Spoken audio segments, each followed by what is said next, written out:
Attorney General Bondi says that the Epstein client list is sitting on my desk right now. She's reviewing the JFK and MLK files.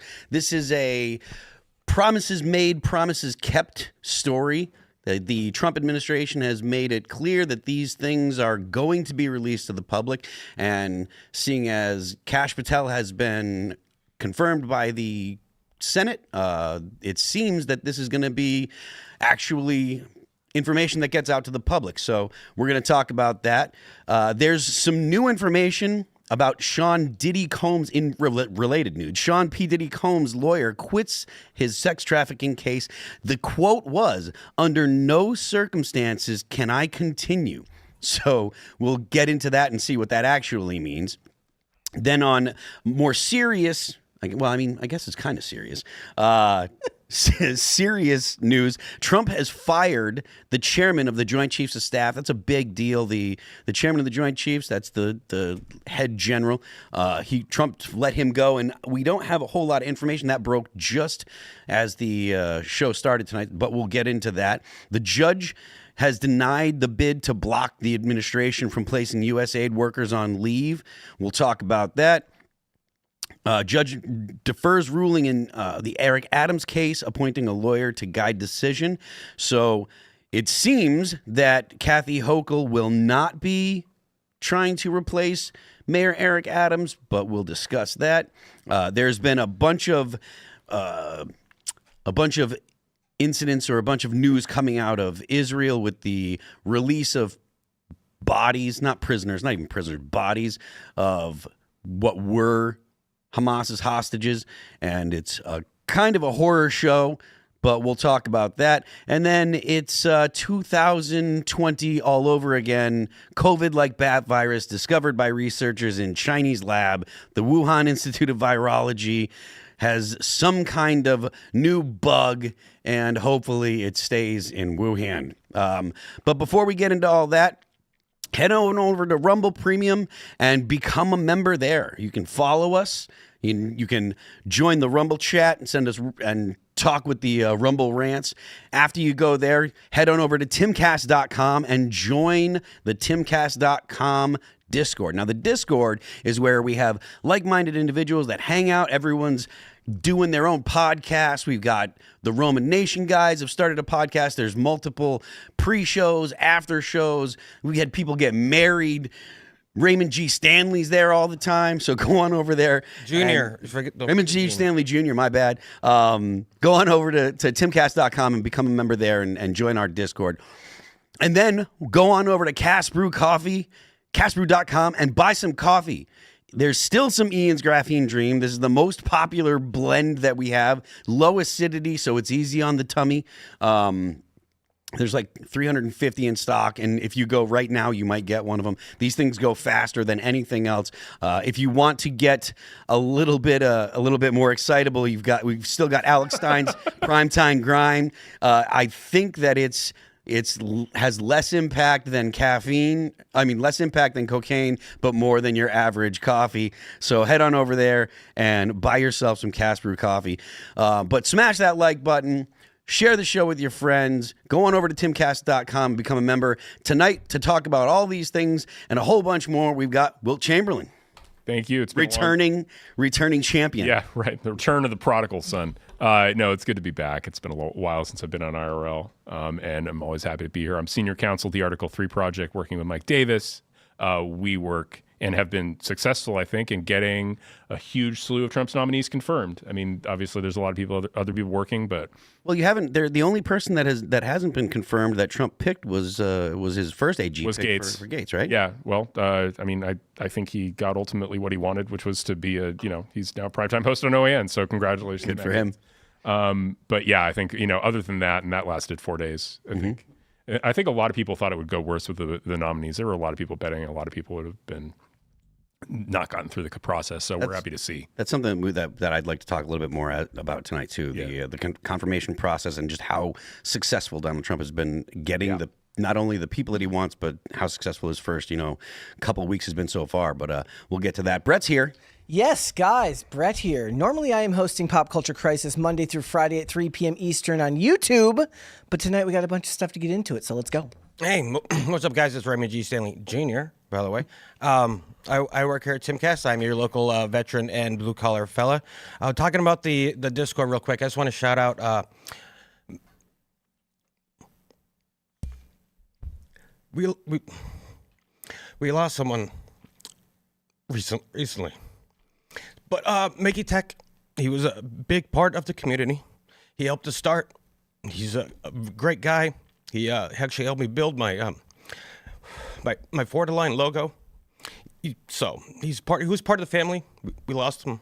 So I want to. His family doesn't want anything. They just want to. If you want to contribute, guys, in the Discord, you can go to castoffpetrescue.org to donate for him in his name. Shout out Mickey Tech, R.I.P. That's really hard to deal with, the losing people, losing family members, losing friends. It's a really tough thing, and that speaks to one of the things that the Discord has really done. It's given people a place to really, like I said, we talk about meeting like-minded people and stuff, and one of the hard truths of life is when you care about people, losing them really hurts, and so we send our best out to Raymond G. Stanley Jr.'s friends and stuff. So, all right, we're going to go ahead and get into the news today. We're going to start with the Bondi says Epstein client list sitting on my desk right now and is reviewing the JFK MLK files. I'm of the opinion that this is an important story to a fairly narrow group of people. But I think that, and the reason I say this is because there are people that find it extremely interesting, and the content of it, right? Like, children being raped, it's a serious story. Mm-hmm. What do you mean? What do you mean by narrow group of people? Like, just people who have kept their focus on that specifically? Yeah, I think that I mean that there are people that are really, really, really interested in this story. It connects with the Diddy files, because what it is both of those cases have become this sort of quasi catch-all for when somebody doesn't like someone on the internet. They say, they're probably in the Diddy files, they're probably in the Epstein files. So actually seeing something done about it and seeing follow through actually is a really, really big deal. Yeah, I think, and there are people that I think that it's really important to, but the thing that I also think that because I say it's narrow because it doesn't have a major impact on most people's lives. Mm-hmm. It's important that people that have done these kind of crimes, committed these kind of crimes, like child trafficking and stuff, it's important that the FBI go after them. So I think it's very good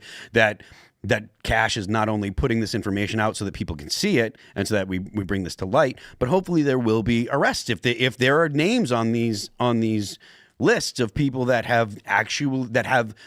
are implicated in committing crimes. The FBI should get them. They should wrap them up and they should be prosecuted. And it doesn't matter who they are. But when I said narrow, what I mean is it doesn't have a really big effect on the average person's life. Well, no, the cases themselves, the actual list does not have an effect on the average everyday person's life, but an erosion of trust in the government, an erosion in trust in power speaks to the average everyday person's reasons for voting for Donald Trump. Yes. And one of the big parts of that is they feel like the government has been held unaccountable. They feel like celebrities like that get to spout off anything they want and nothing bad happens to them, no matter how much bad they do in the world. So that depends on your idea of average everyday lives and whether it affects them, because if it brings back a certain amount of trust in the people that we're supposed to believe are out to help us, or at least enforce the laws, then there is some type of benefit for everybody, because it can help start building trust once again with these institutions that we don't seem to care for anymore.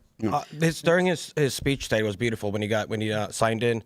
I got sworn in. I'm sorry, he said accountability like 3 times.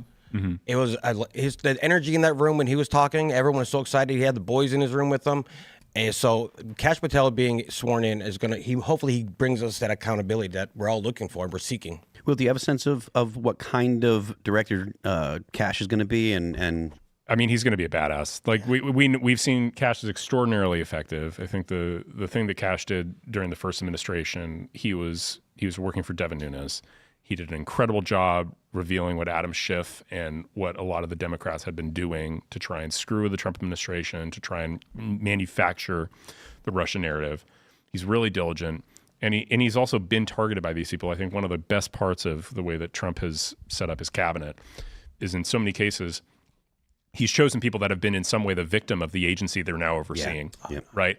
Like he chose Tulsi Gabbard as the head of DNI. Tulsi Gabbard was on the Deep Skies. I think it was Quiet Skies. Quiet Skies, right? The Some Skies. The program that was instituting the surveillance over her, and now she gets to supervise them. One of the things that I find most problematic with that is Tulsi Gabbard as a lieutenant colonel in the National Guard, or I think she was the reserves, lieutenant colonel in the reserves, like that. To be that to achieve that kind of rank, like that's not like a butter bars lieutenant. That's a very high ranking person, and to think that even though she's gone through all the vetting necessary to not only be that to be an officer in the National Guard and then an officer in the reserves, but also to continue to get promotions while after they've already started to slime her and stuff. I think that it speaks to how. How bad the narrative building machine, was, and how they were treating people. But you mentioned the people that Donald Trump has had gotten confirmed. But I think it was Bhattacharya was the Bhattacharya. Yeah, Bhattacharya was targeted by NIH. Right, they NIH and Francis Collins, who's the previous head, did all this work to marginalize him, and now he's running NIH, and that's a sort of consistent theme where. This is not going to be the first administration. I supported Governor DeSantis in the primary. A lot of people know that. And I went down to actually work for him. And I mean, a big part of it, wasn't. I was a Trump supporter in the first term, but I knew that there were issues with how he had staffed up, and he had a lot of trouble kind of getting a hold of the administration. And I think he'd admit as much. But I've been thrilled by the first month of Trump 2 and every pick, and it's just clear like. Not only has he learned from the mistakes of the first term, has he selected people who are not going to just be captured by their institutions. He's also personally very invested in ensuring that the government functions the way it should this time. And I think, I really think in many ways, it's like the 4 years off has done him really good. And we're about to. I'm thrilled with what I'm seeing. I think we're about to have a really amazing 4 years. Even look at how vocal in front of the camera JD Vance is in comparison to Mike Pence during the first term. He's taken a much more front seat approach to how he's taking on the media and pushing forward the ideas that the Trump administration is trying to push through. And he is very, very good for that. And it speaks to a big change between term 1 and term 2. Yeah, I think it's important that not only Donald Trump be Donald Trump and talk to the media the same way that he does and be that strong persona that he is, but having a vice president that will also take the media to task. Because one of the things that I really think that, especially looking back, one of the worst things about Pence was he was clearly the old guard establishment, and he wouldn't stand up and say, you know what, no, the president is right, and actually take it to the left. And the media has been such a valuable tool to the left. Mm-hmm. And only recently has kind of the rest of the country, or when I say the rest of the country, I mean like the people that used to say, no, it's not that the media is biased. It's just that they're mostly in the city, so they have kind of a default urban perspective. No, that's not true at all. They're actually funded by NGOs and funded by organizations that are looking to push a narrative that comes straight out of the government. When you talk about the USAID money that was going to, Politico and other organizations. I think the key thing with Vance is Vance means that Trump isn't a lame duck. Because Vance is represents a further 8 years of continuation of what Trump is doing. And I think that's so different from the first term, where Pence was clearly not of the MAGA world. And so it's an opportunity to create a wedge. It puts in question whether or not this is going to be the permanent direction of the Republican Party. Vance puts an end to that. You have, he's young, an elite communicator in his own right. Yes, he's a fantastic speaker. Yeah, and he can take the media to task in a way that sometimes even better than Trump can. He is a better communicator, a better speaker, and he needs that right now, because one of the things is they like to harp on the misspeaks and the things that he says that he kind of, Trump gets carried away and he goes off and then they grab onto something, right? That Vance doesn't have that problem. Kind of in the same way we would joke that Vance had this one bad moment where he tried tried to go into a donut shop and seem like a normal person and just fail. I'm like, you don't need him to do the normal guy shtick. He is a fantastic communicator, is a fantastic front of the line politician. Let him do that. Yeah, Trump is like the sledgehammer. Yes, Vance exactly. is the scalpel, Yep. right? Like Vance is like surgical, kind of legalistic debate mind, like, make sure just not leave anything exposed, right? And where it's like Trump is just like, we'll just bulldoze you. But they're both great, and they're both like very different and complementary styles of persuasion. Not that I disagree with you, but I mean, I don't disagree, but the effectiveness of Vance, you can't overstate it. The interview that he did when he got the "I really don't care" Margaret line, that was good. beautiful. And I mean, it's T-shirts, and it's become a meme in and of itself. And I think that those kind of moments, like really taking the media to task, where I don't care. Like there was another time where he was like, "Do you hear yourself?" When he was, I forget what it was. Oh, it's only one town got taken over by only one apartment complex. Like, hey, only a few apartment complexes. The correct number of apartment complexes to be taken over by Tren de Aragua is 0. And these kind of moments really matter. And I think that he does a fabulous job. So you were going to say? I was going to say, I love that. I don't know if you guys seen today. He's been on, he's on X. And he's using X, and he's getting his message out there. He's not arguing, but he's giving his points across. He's being very transparent with what he's saying to the arguments about the whole Ukraine-Russia thing. So that, while normies might not know about that, a lot of folks who are watching, millions and millions and millions are seeing him be transparent, unlike Biden and everyone else, and like give his thoughts. And he's solid, bro. So he knows what he's talking about. Two things. First of all, I completely agree. You mentioned Biden. I think that the transparency that the Trump administration has, and their availability to the press, and their not just willingness but desire to, they relish it. They enjoy taking these, putting the message out there, getting their own message out, and when the press tries to challenge them, they enjoy body slamming them. And first of all, and second of all, I loved. There was one more thing that J.D. Vance did when he body slammed Mehdi Hassan. I don't know if you saw that one. Yes. But I'm not a fan of Mehdi Hassan anyways, and I don't remember the exact tweet off the top of my head, so I'm not going to try. But it was brutal and wonderful, and that kind of aggressive. But correct and factual take and willingness to correct the media. I think that's going to pay dividends for the administration. No, I'm thrilled. I don't think Trump could have done any better than Vance. So I feel like everyone was a little sketchy at first about J.D. Vance because we didn't know him. But after hearing him talk the first time, the second time, the third time, and now we're a couple months into it, I mean, J.D. Vance is a solid. He had a fantastic debate performance. Yeah, and if you paid attention to J.D. Vance because he was a senator first, and so if you paid attention to him, he wasn't an unknown quantity. People that were in the know knew how smart he is and knew his story. He wrote the book, the Hillbilly Elegy, I think it was called, and that's right. And that was really well received, and it really spoke to some real prescient problems in the United States, and I think that was part of why Donald Trump selected him. If you contrast him with Mike Pence, you really do see like the growth in his choices, right? Yeah. So when you look at Mike Pence, you look at somebody who was very much a part of the old guard and somebody who spoke to the past generations of politics, and what J.D. Vance represents is the forward movement of what they consider now to be America First. Yeah, I mean we've had this conversation a little bit before, but there's the MAGA coalition is not a right-wing coalition the way that some people assume that it is. And I think that I was talking a little bit to Sean about this. It's really a coalition of not the leftists.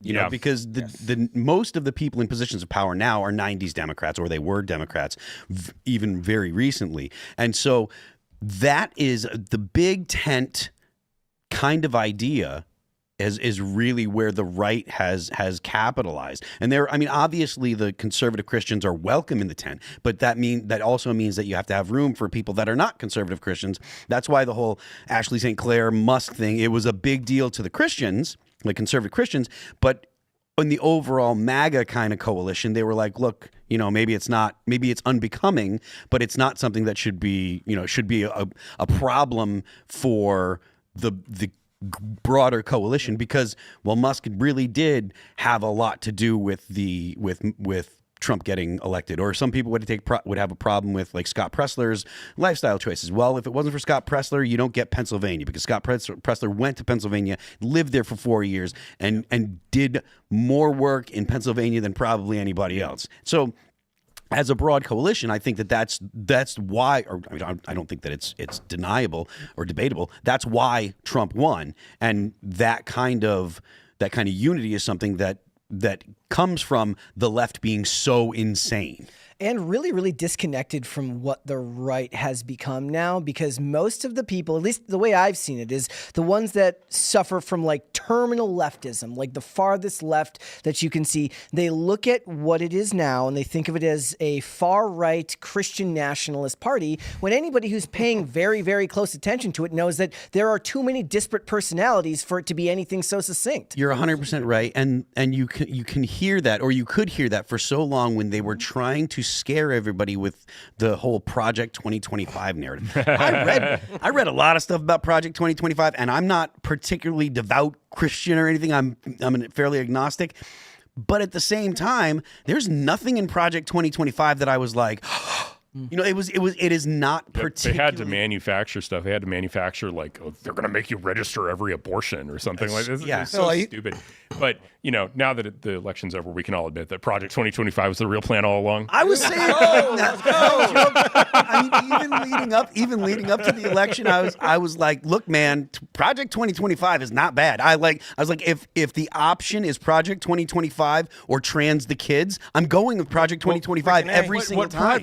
What Project 2025 was really like how to take over the government and not let the civil service run itself. Yes. There you go. Right, and how to staff it properly. That was the core of the whole project. Phil, it wasn't these random policy proposals thrown in by the occasional person. Like that's the stuff that the Democrats seized on and everybody objected to, and that stuff's not getting done. But like the heart of Project 2025 was stuff like, oh yeah, civil service reform, and we're firing bureaucrats, and they're going to obey us, or we're going to fire them for different reasons. Yeah. Like DOJ is going to obey us. Yeah. We're going to talk a lot about DOJ later, I think, with all these drop prosecutions. But I mean, that's a classic example. Like, no, the Department of Justice is not independent. It's not. Yeah. Phil, are you saying, sir, that folks like us who were, a Democrat back in the past, when I was younger, because I was dumb. I was never a Democrat, but go ahead. I mean, I'm registered now because I want to be part of the primaries. But anyways, are you saying that we're not moving into the Christian right? They're not leading the Republican Party anymore. They are coming into the tent of middle ground? So no, I'm saying that the MAGA coalition is a coalition, right? And there was one, and this kind of brought, again, I mentioned Musk and the whole Ashley St. Clair thing, because this is really kind of what brought it to my attention. There were so many people saying, "Oh, this is not conservative. This isn't Christian. This isn't conservative. This isn't conservative." And I'm like, you're right.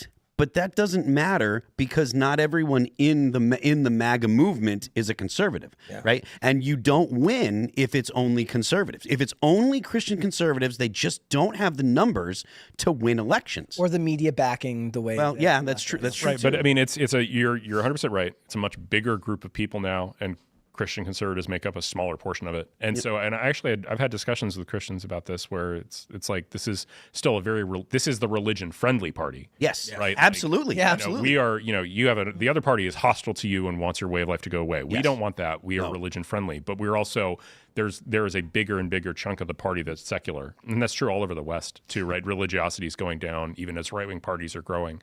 And so it's about, I think, everybody understanding that this is a coalition, that we don't want as a party to be disrespectful to religion ever. Yes. Right? Like, it's really important that everybody stay respectful of religion and religious people, while simultaneously, I think it's just religious people understand that, you're not the coalition anymore. You're part of the coalition, a very important part, but you're just part of it. That's really important. The fact that you mentioned that this is the party that's not hostile to religion. It's actually friendly to religion, even the people that are not religious. Like, I consider myself agnostic, maybe a little Catholic curious. I grew up Catholic, and I've gone to Catholic mass a couple times with some friends and stuff recently. And I find it extremely attractive. I think that the values that they put forward are good for society, good for the country.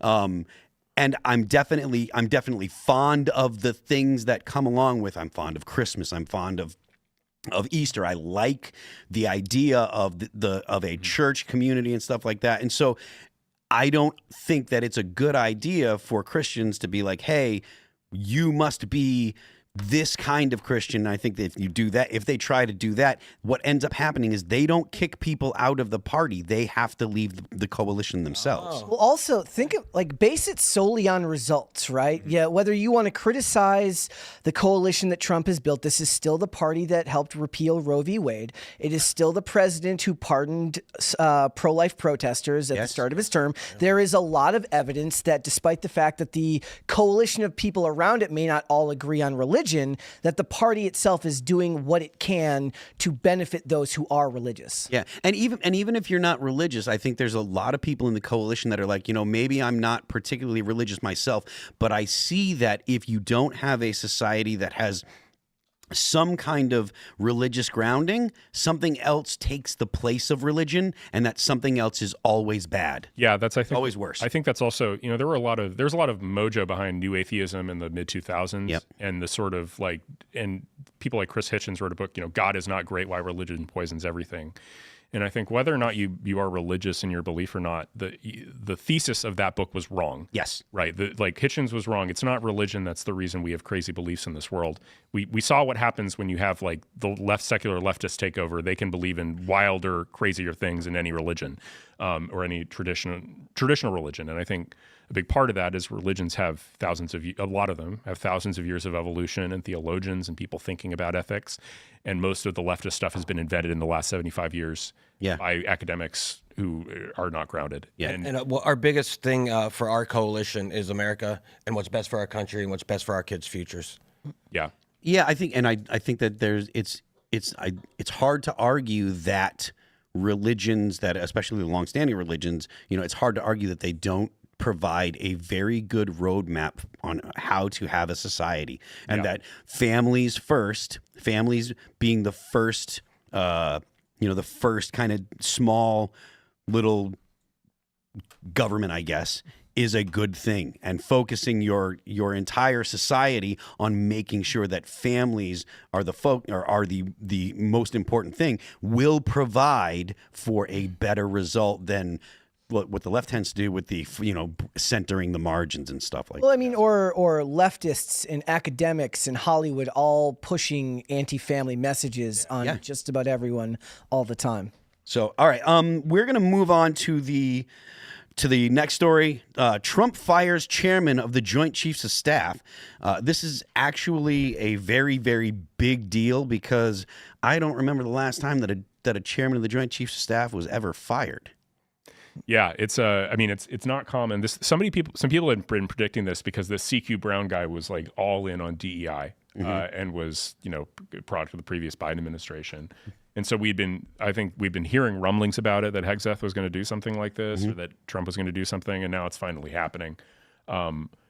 Good, right? Good. Yeah. It's about time we had a military that was focused on readiness and warfighting, and not on social engineering. Yeah. That's something that I want to get to, the social engineering aspect. So the AP reports, Washington, President Donald Trump abruptly fired Air Force General CQ Brown as chairman of the Joint Chiefs of Staff on Friday, sidelining a history-making fighter pilot and respected officer as a part of a campaign to rid the military of leaders who support diversity and equity in the ranks. The ouster of Brown, only the second black general to serve as chairman, is sure to send shockwaves through the Pentagon. Can we just stop right there? Yes, please. Notice the thing that they said: a history-making fighter pilot. What history did he make? And it's is it really just that he's the second black general? Is that the history? Yes, that's their history. Maybe I could be wrong. There might be something, but if I'm wrong and there actually is some history that he made independent of merely his race, then the AP should be ashamed of itself in terms of the way it's framed this article. Yeah, I mean, but this speaks to the way that the entire media thinks now, though, doesn't it? The identity of the person in question takes precedence over any of their achievements or any of the things that they've done. So Donald Trump has tweeted about this. He says, I want to thank General Charles C.Q. Brown for his over 40 years of service to our country, including as our current chairman of the Joint Chiefs of Staff. He is a fine gentleman and an outstanding leader, and I wish a great future for him and his family. Today, I'm honored to announce that I am nominating Air Force Lieutenant General Dan Raisin Kane to be the next chairman of the Joint Chiefs of Staff. That's great. I love it. General Kane is an accomplished pilot, national security expert, successful entrepreneur, and a warfighter with significant interagency and special operations experience. I like the fact that Donald Trump was magnanimous in his in the tweet, and for Trump, that's magnanimous. That's about as magnanimous. Yeah, it's about as as magnanimous as that's heaping on the praise for Donald Trump. He didn't call him names, so that's good. And I didn't know Lieutenant General Kane was I didn't know that his nickname was. I've never heard of this guy before, but he sounds great. I like the idea that was never perfect. his nickname, and Trump just gave it to him now. Yeah, right. Well, I mean, I totally would. Part of me wants that to be like Raisin to be his call sign, but I also, now that you mentioned it, I do think that it would be even better if Trump was like, nah, I'm going to give him a nickname. It'll be great. I don't know anything about General Kane, so I'm going to actually. So a big thing AP should have noted was that he is the 780th general, white general, to hold that position. Yes, I was going to ask, like, when does it become no longer newsworthy? Is it when you're the third ever of something? Yeah. No, it's when they stop talking about DEI. Yeah. That's really what it is. Let's see. He was. I wonder if he was. So he's an F-16 pilot. So if he's the 781st, he'd be not. It wouldn't be newsworthy. But since he's the 780th, I kind of was. I was when they said special operations. I was wondering if he was something like a PJ or something like that, or if he was if he had done that kind of special operations. That kind of special operations job. But either way, I do think that it's good that Donald Trump is and Secretary Hegseth are putting, the generals and staff on notice. I've heard that he's talking about getting rid of, like, I want to say half the generals in the military. They deserve it. Sorry. I mean, we haven't. When's the last time we won a war? You guys are all focused. I mean, on everything I've heard about what's been going on in the military and in terms of what they're putting the rank and file through with all these idiotic trainings and just they've screwed up the military. Recruitment is down horribly to the point that it's actually implicates our security. That's not acceptable performance. And I think a big thing is that there hasn't been accountability at the top level for failures by our military. It's always been like lower level people who've been held accountable. How do generals at the top and those in charge of the military get recruitment back up then? I mean, I just feel like that's one of those things that there's anti-American sentiment from within America that's very, very hard to reverse. So just Hegseth being the SecDef has increased the enlistment ranks. I remember there was a guest, and I can't remember, I wish I could remember who it was talking about that members re-enlisted after Trump got elected the first time because they didn't want to, they weren't interested in the military under Obama. And then I'm sure that once again would probably pick up maybe two now after Trump was reelected. I'm not sure. But it's very, very difficult to try and reignite fervor in the military when America's having such a hard time fighting amongst itself. I feel like there are a lot of people who want to join, but when they see the DEI in the service, they see what's going on, and they're not joining. I talked to young Are those folks. people paying attention to those stories? For them, not these stories, but once they see Trump get in, they're like, okay, cool, I can join. I can do what I want to do. They want to fight. They want to protect their country, serve without being told they're bad people. Yeah, I mean, so first of all, the I don't know if the majority of young men that were joining the military are white, but I know that there's a lot of Hispanics. Oh yeah, and Hispanics huge. Where and there are times where Hispanics count as white, so that might be counting the Hispanics as white. But one of the things that Hispanics generally like, they don't like the progressive left stuff. If you're the kind of Hispanic dude that's like, I'm going to join the military, you're not. You don't want to hear DEI. Latinx. Yeah, you don't want to hear that. they're, the whole machismo thing, like, that's real, and dudes are like, yo, I love my country, I love America, and I love my Latin heritage, but I don't want to deal with this kind of BS. And I think it's very, very good that the current SecDef has made it abundantly clear that these things are changing. And when these kind of stories come out that Donald Trump has fired the top general in the whole military because of his take on DEI, I think that Brett, you'd mentioned, how do we get the recruitment numbers up? This is exactly how. You get a leadership that is friendly to the troops.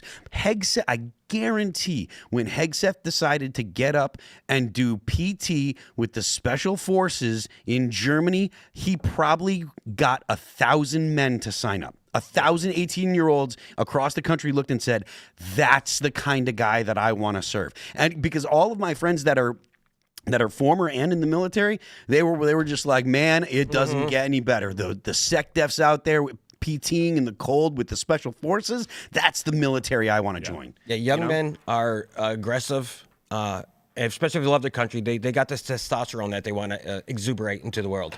So when they see Pete doing his thing and they want, it's just a thing. Like, I joined because I wanted to do stuff and fight and shoot guns against enemies. That was the only reason I joined. And I know I don't think we've lost that out there. There's definitely still many millions young men who want to do that. And you also grow up, you become a man within 4 years, whereas you see your college buddy dudes who are just learning about gender ideology, whatever they're talking about. There's a... Animalistic. There is one of the pictures, actually, if you could go back to those pictures that you had for a second there, Serge, there was one picture that has spawned a boatload of memes, and it was Hegseth running with the special forces guy. Oh, I know exactly what you're talking about. It was that like big Hulk looking dude. Oh yeah, right. I missed this You just had it. Just put it up on images. Show me the Hulk. Yeah, right here. Okay. Yeah, there it is. Oh wow, yeah. Yeah, right. Like Okay. Like, bring that up. This dude here, Okay. this guy himself has inspired at least 100 dudes to say, I'm going. Yeah, Because I want to be that monster. Yes. Look, like that's just the kind of dude that young guys look at and they're like, I want to be that guy. And it's amazing we ever got away from that. Like people, what do you got? What did everybody think the military was for? Yeah. Right? Like it's to hand out flowers. No, Yeah. these are the people that when we need to, we send them to kill people. Yeah, and when you heard General Miley saying, I want to know about white rage, that probably turned off. That probably turned off 1,000 people. They're just, I was going to join the military, but I'm not. Not under that guy. Not under that. Not under that fat liberal. Like, no. Yeah, especially that was. Did that happen before or after the Afghan pullout? I think that was after. It was so bad. I want to understand white rage. What an incredibly bad leader. You botched the pullout of Afghanistan. Something like 18 people killed. How many people died in the bombing? We had 13 Marines Americans. died. And $1 billion worth of equipment left. all that gear over there.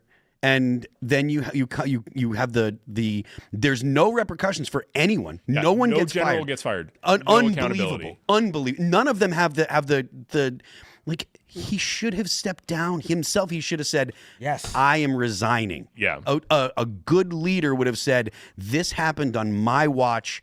I am resigning. I mean, but it's like when we're talking about the JFK files or the MLK files, Americans don't believe that there is any accountability within the government. That's one of the reasons why those stories pique the interest of people. They're like, wow, am I actually going to get answers on this thing that happened all these decades ago? That everybody looks at one another. They knows what they're hearing. They know what they're hearing is not the whole story, but they just kind of accept that that's the way that things are. And in the current year, to hear about any level of accountability whatsoever, even if it's just the declassifying of files and the releasing of them, that seems monumental to a country that's been left in the dark for a very long time. Yeah, I do think that I think you're right. I think that there is a significant distrust. I think that not only is it because of things like the JFK files and these kind of like rumored things that people have an intuition about, but like the obvious things as well, like the whole COVID. I really think COVID was like the final nail in the coffin when it came to the credibility. Well, I mean, of the United it's States, not because just that. Like they were just there was the whole like.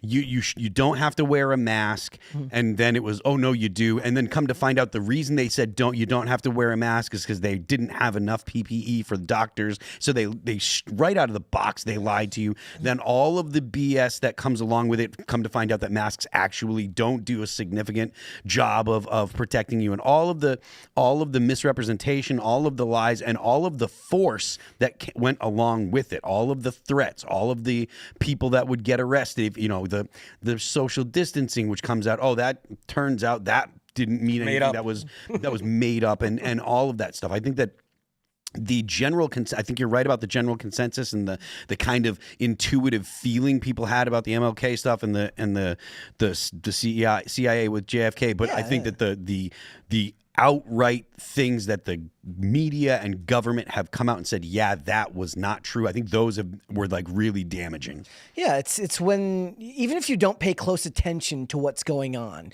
you've heard in passing or in some fashion about what we do with our intelligence agencies overseas and the ways that we have gone into other countries and nation building and all of these things, and then to see those tactics then turn back around on the American people, again, if you're paying attention, makes perfect sense. But to somebody who only pays attention to the corners and don't listen to it regularly, they just started to understand just the power of the intelligence apparatus and the way we've weaponized government against other people. Yeah, we're gonna go on to one another story in just a second. But there's one thing I want to mention. You mentioned about nation building, and I think that Mike Benz has made a lot of people aware of USAID and all the things they do, and he's also, I think that he's performing an important function now with he's out there in the podcast world again saying, look, these organizations have been corrupted, but that doesn't mean that these organizations are all bad. And a country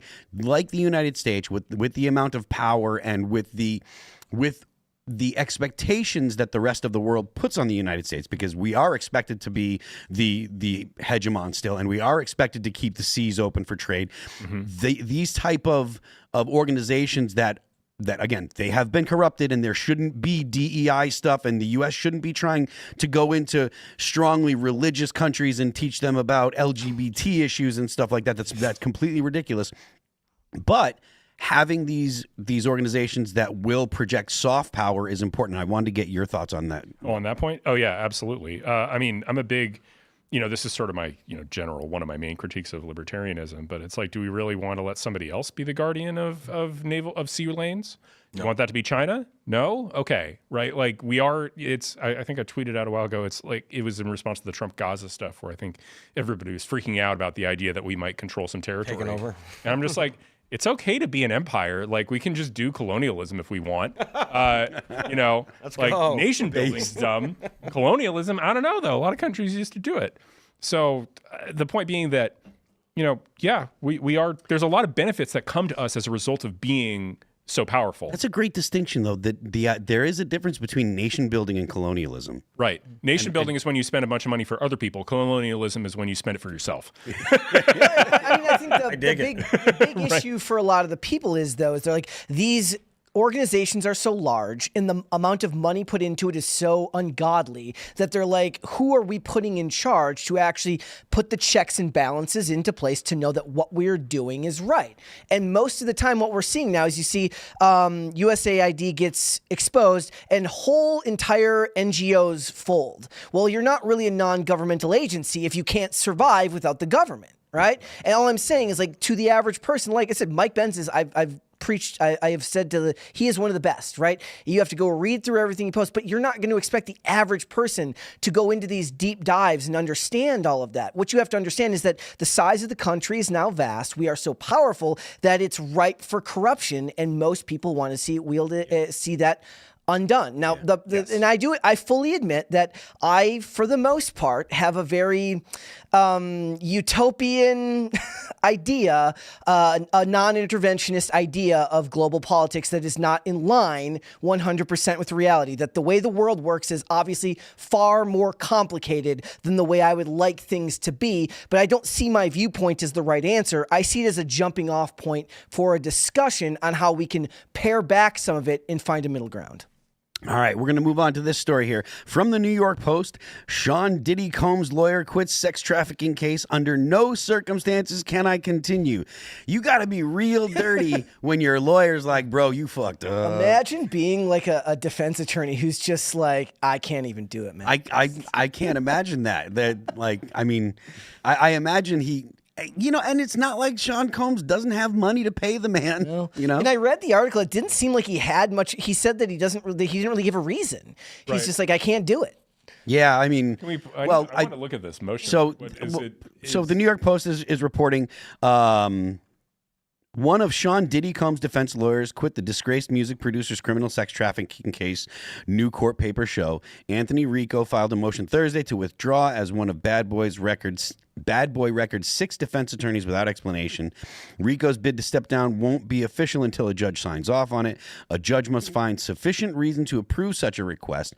Under no circumstances can I continue to effectively serve as counsel for Sean Combs, Rico wrote in the Manhattan Federal Court affidavit. It is respectfully but regrettably requested the court grant the relief requested. The lawyer didn't elaborate on why he wanted to step down, but noted the decision came after speaking with Combs' lead counsel, Mark Agnafilo.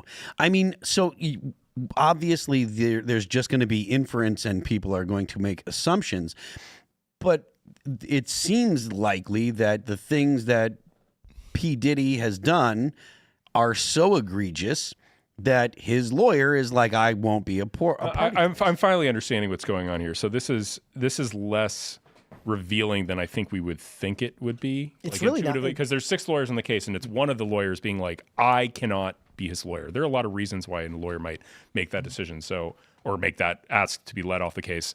Conflict of interest is the most obvious one. Like some apparent, for example, Diddy has like all these people that he previously, we had the Diddy list, we were talking about all that. It's like conceivable that this Rico guy represented a different client and might have knowledge that came from that and realize that like I'm in some sort of like conflict of interest situation. It also could be payment, but it doesn't seem likely because he's wealthy and there's 5 other lawyers who are still going to be on board. So I'm guessing what this is some sort of like a conflict that he became newly aware of, because that explains the firmness of the like, I can't be his lawyer, right? Mm-hmm. Like, and that strikes me as very much like conflict of interest. Your ethical rules are prohibiting you from going forward. And a whole bunch of cases have continued to be pushed forward. I mean, it was the lawyer, I believe his name was Tony Busby, was the lawyer who was filing all those cases on behalf of people who were filing claims against Diddy that have just come forward and forward. And I think some of those have actually been dropped since then. And the charges against Jay-Z were dropped in the case between him and Diddy it was like the rape of the girl back in 2000 or 2001, something like that. So I don't know how much I actually expect to come out of this case, but I think the more interesting discussion is about the concept of him having a list of people, having a list of blackmail against powerful people in Hollywood, because a lot of people see that list akin to the way that they saw the Epstein files with politicians and world leaders. Yeah, I think the Epstein file would be more impactful. I think that the P. Diddy list would be more salacious. P. Diddy would be rolling Those would around. be people you've actually heard of. Yeah, the ones on the Epstein files you've never heard of. P. Diddy's going to be rolling around with millionaires and multimillionaires. Maybe there's a couple people that might reach $1 billion. But, when you're dealing with the Epstein list, that's power players and people that are, powerful on the international scale beyond just I'm an entertainer, but like actual, heads of state. Prince Philip was disgraced because of the Epstein list. Yeah, Do you think that there's like overlap between, because I think me and you and Mary had this discussion at one point about whether there was overlap between the lists? I think that there's some, but I don't think that it's significant. Yeah. I think that not that the people that P. Diddy hangs out with wouldn't be interesting to people in positions of actual power, because again, like someone like P. Diddy's got a lot of power and a lot of money, and that means a lot. But that's not Prince Philip. That's not a Prince of England. That's not like those kind of powerful people are different. No, but if we're talking about the people who are pushing cultural values of leftism on America, it's the entertainers, it's Hollywood, it's those people that have helped push forward that message for a very, very long time. And Obama partied around with lots of celebrities and lots of entertainers. It's not hard to believe that there is overlap there amongst other people. Maybe not to the extent of the Epstein files, but I mean, I'll give it maybe 15%. But in the end of the day, that many people with Epstein and P. Diddy, that goes to show us that a lot of people, powerful people in power, are deranged, disgusting, terrible people. What do you think, Will? I mean, I think you're basically right. There's probably mild overlap. Not much, I would suspect. I think it's just different circles and different people attending these parties. But he's probably getting funded by USAID.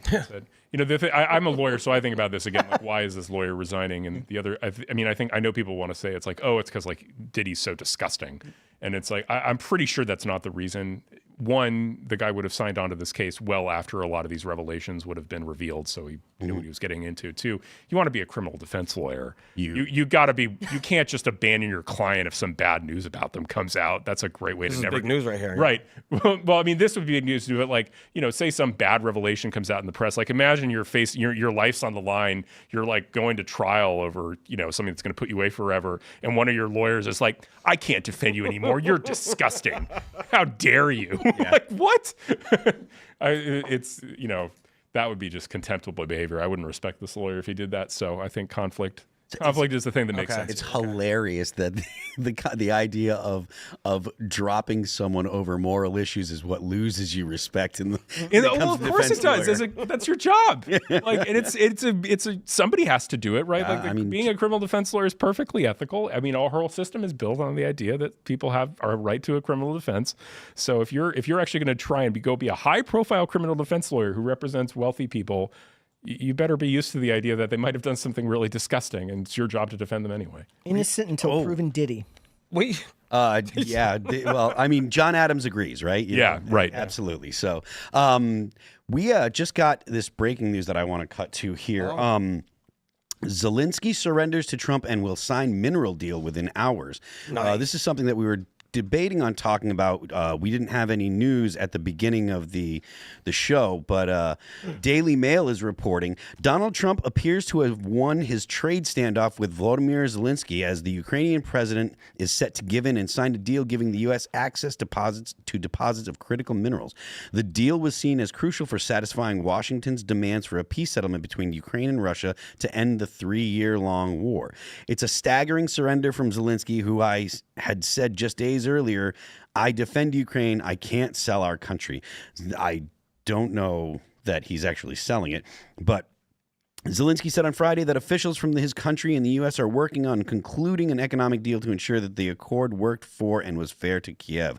We're signing an agreement hopefully in the next fairly short period of time, Trump told reporters in the Oval Office when asked about a deal for Ukraine's minerals.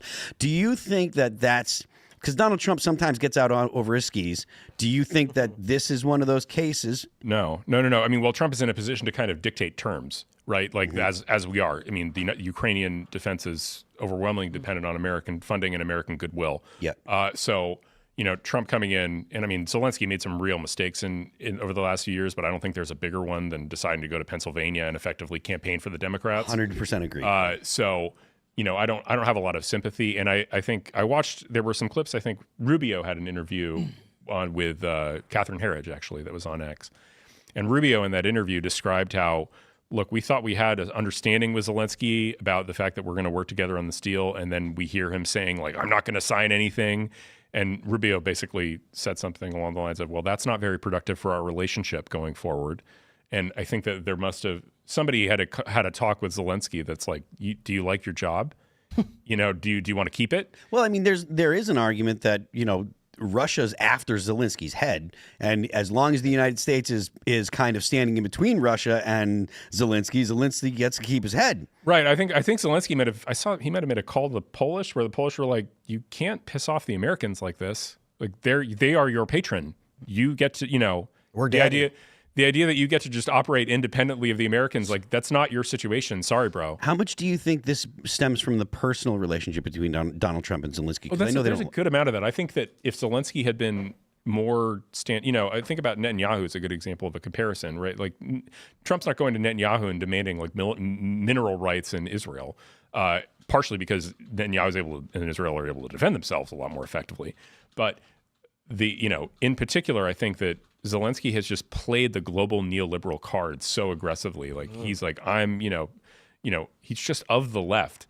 And then Donald Trump comes into power and it's like, oh yeah, maybe this is a reason that countries that are dependent on American aid try not to weigh in on our domestic politics, because it goes from one way to another. And, I think at a certain point, you got to wonder if Zelensky's got to realize he's going to need to resign. He's going to need to, his relationship with Trump is simply not strong enough, that the Ukrainians need someone new in there to have like a fresh start in terms of their relationship with the Trump administration. So this is the first time that I've heard actually anyone articulate that. Can you expand on it? Yeah. So the idea of Zelensky resigning. Yeah, no, I'm seeing a little bit of that. I mean, I don't know that that's ever been discussed officially, but if you're running the government of Ukraine right now, you can't be in a position where you have a bad relationship with the United States government. No way. It makes your position untenable. Like, if you think about sitting in your shoes, imagine, put yourself in the shoes of a Ukrainian voter and what you would want your government to be doing. And if you actually cared about winning this war or cared about a reasonable settlement, which you probably do, you don't want to get screwed over. So you'd say, well, it's whatever the reason and whatever the justice of your cause, Vladimir, like, we can't have you being on bad terms with Trump. Like, you just can't. I mean, we would say the same thing if you were thinking about your own, what you would want as your own leader. You'd want your own leader to be on good terms with the president of the United States. And so you'd be pissed at him for like creating this tension with people like Vance and Rubio. You'd be pissed at him for going off and saying all sorts of nasty stuff, because you'd be saying to yourself, rationally, the worse your relationship with Trump is, the worse it's going to be for me and my family. So that's why I think, like, ultimately I suspect Zelensky, I don't think he'll make it through the year. I think that's my guess. Like, and I'm not basing that on like any internal knowledge. I'm just sort of looking at the situation and thinking, this is not tenable. And eventually, top level Ukrainian politicians are going to say to him, like, you need to go, bro. Like, we need a fresh start with Trump.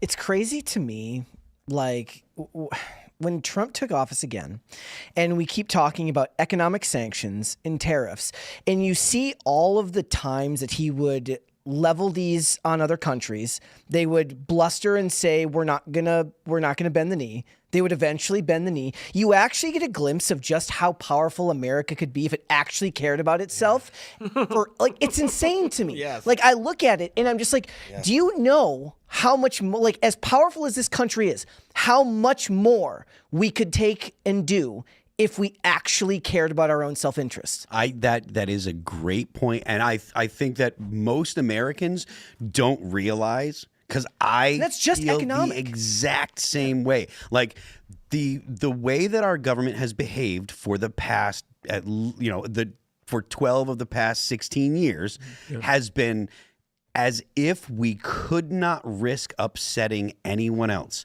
And the way that Trump exercises power, soft power, clearly, because he's not gotten us into any kind of wars, and he's made far greater overtures toward peace with our adversaries, or with what people that we consider adversaries. I'm thinking of North Korea specifically. Mm-hmm.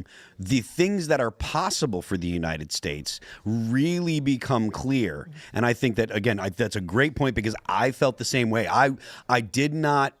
I guess I didn't really understand how much soft power the United States had. It's clear that the U.S. can blow up every other country, right? Like, if we want. That's what I'm saying. That's the difference. Like, whenever we thought of that before, we thought it was through might. Right? Like, but then people would make the joke like, yeah, but you haven't won a war in however many decades, right? That's not the point. I have a problem with that argument, but go ahead. The point being is that, look, we're not even talking about intervention of the U.S. military. We're just saying that we're going to slap sanctions on you, we're going to cut off trade, and then you start to realize just how big and powerful the nation is. Yeah. And it's crazy to me how much, like you said, the left will gaslight you and say, these other nations are laughing at us. I'm like, if they are, it's because they don't care about their own self-interest. because if they do, they understand that they're going to lose out by not being involved with us, whether it's through trade, whether it's through the use of our military to protect our own borders. There's 1,000 ways in which we could be doing more for our country that we're starting to do now. And I worry that the second you lose power, then it just goes back to the way it was. You have to start imparting the idea that our own self-interest is key. So that's one thing that I want to get your take on, Will. Like, I agree completely with what Brett's saying. And I think that the idea of America first has been so foreign to Americans. We don't understand the potential that our country has. And I think that Donald, because we were talking earlier about the MAGA coalition versus the left, I think that Donald Trump has really demonstrated that the United States can do great things for itself and still operate in a moral and ethical way internationally. And this is how not just the right, though the right is probably, screaming how much they love it, but this is the way that the right and the not left should look at the not left, the whoever isn't in the crazy leftist. This is the way that politicians should act towards the United States. And I'd really love to hear your thoughts on that. So I think, for a long time we had on the left a sort of general globalist internationalist sense that we shouldn't be rocking the boat, that we should be seeking consensus, that we should just be doing what everybody else wants. And on the right had antibodies against that because the right's historically more nationalist, anti-UN, for example. But the right also has this long-standing free trade approach that would totally exclude the idea of using tariffs as an economic weapon as a way to get people to serve our interests. And the combination of those two things meant it's like, well, we have hard power or nothing, and most of the time it's nothing to get people to behave the way we want. And Trump comes in, he's like, well, I'm obviously not some internationalist cuck. And then also like obviously not. And then, but also that I'm not at the same time afraid of using tariffs. And so what I'm going to do is I'm just going to go around and be like, wait a second, you all are completely dependent on access to our market. Your economies are completely dependent on access to American consumers. So guess what? You get to do what we want, because otherwise we're gonna make your access to our consumers painful, and you can't afford that. And that's just the nature of how having such an incredibly powerful economy here allows us to exert force abroad and get people to do what we want. He kind of got into it in the first term. He's like, well, what has the UN or NATO done for us? In the last however many decades? And people, maybe just that was the first time anybody thought of asking the question, oh yeah, what have any of them done for us? Yeah, well, the NATO is us. We spend more than the rest of the NATO countries combined on our military. Yeah. That's crazy. And a lot of them are, deciding to buff up their welfare states and not meet GDP targets. Their spending as a percentage of GDP targets. The idea that every NATO country is supposed to spend 2% of their own GDP, right? Is I think that's what the agreement is. The U.S. I just recently learned only spends 3.6% of our GDP on our military. That's something that if you tell your average leftist, they're going to be like, no way. They're going to say, no, we must spend half the money that of our GDP on. We spend so much money on the military and blah blah blah. And whereas we do in absolute dollars, we spend a lot, but it's because the United States GDP is like $29 trillion. It's just a mind-boggling amount of money.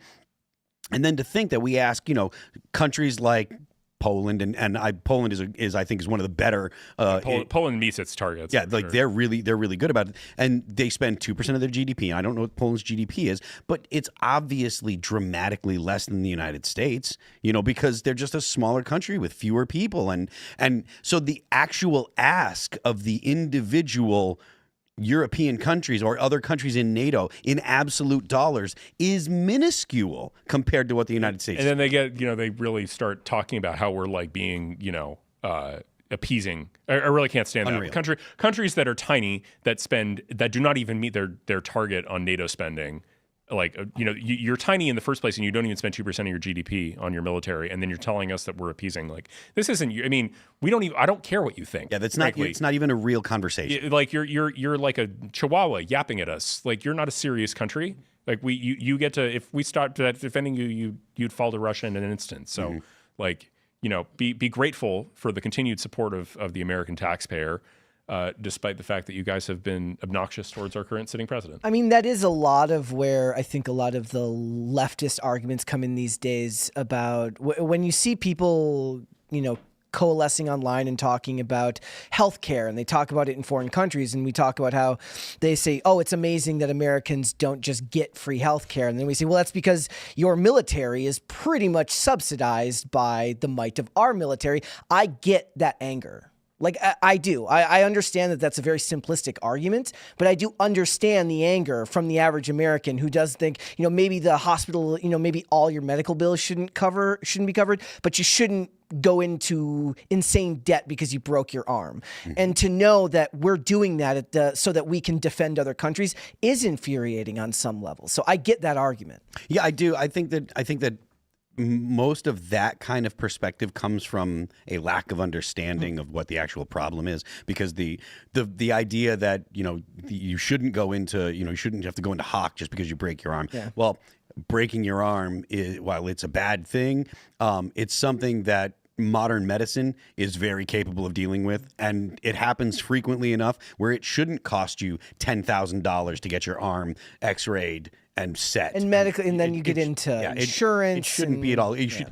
I mean, you can go and get your teeth cleaned from a dentist for a couple $100. That should probably be $50 because it takes them like 10 minutes nowadays. And that is still, it's not outrageously expensive to get your, spend $150, $200 to get your teeth cleaned. It shouldn't be more than a couple $100 to get an arm set, because it's something that's fairly routine, and unless they need to do, put in, steel and those kind of repairs. You go in and they're like, we need to take an x-ray. And then then they set them on, like, we need to take another x-ray. And the poor person's like, do you need to do the second x-ray? Well, but the point being is like when we talk about plastic surgery or LASIK or those kind of procedures that aren't covered, all of that stuff, the prices have gone down because, and this is where I'm most libertarian, the market does work. The market does drive prices down. It's a miracle that it happens and that it works the way that it does.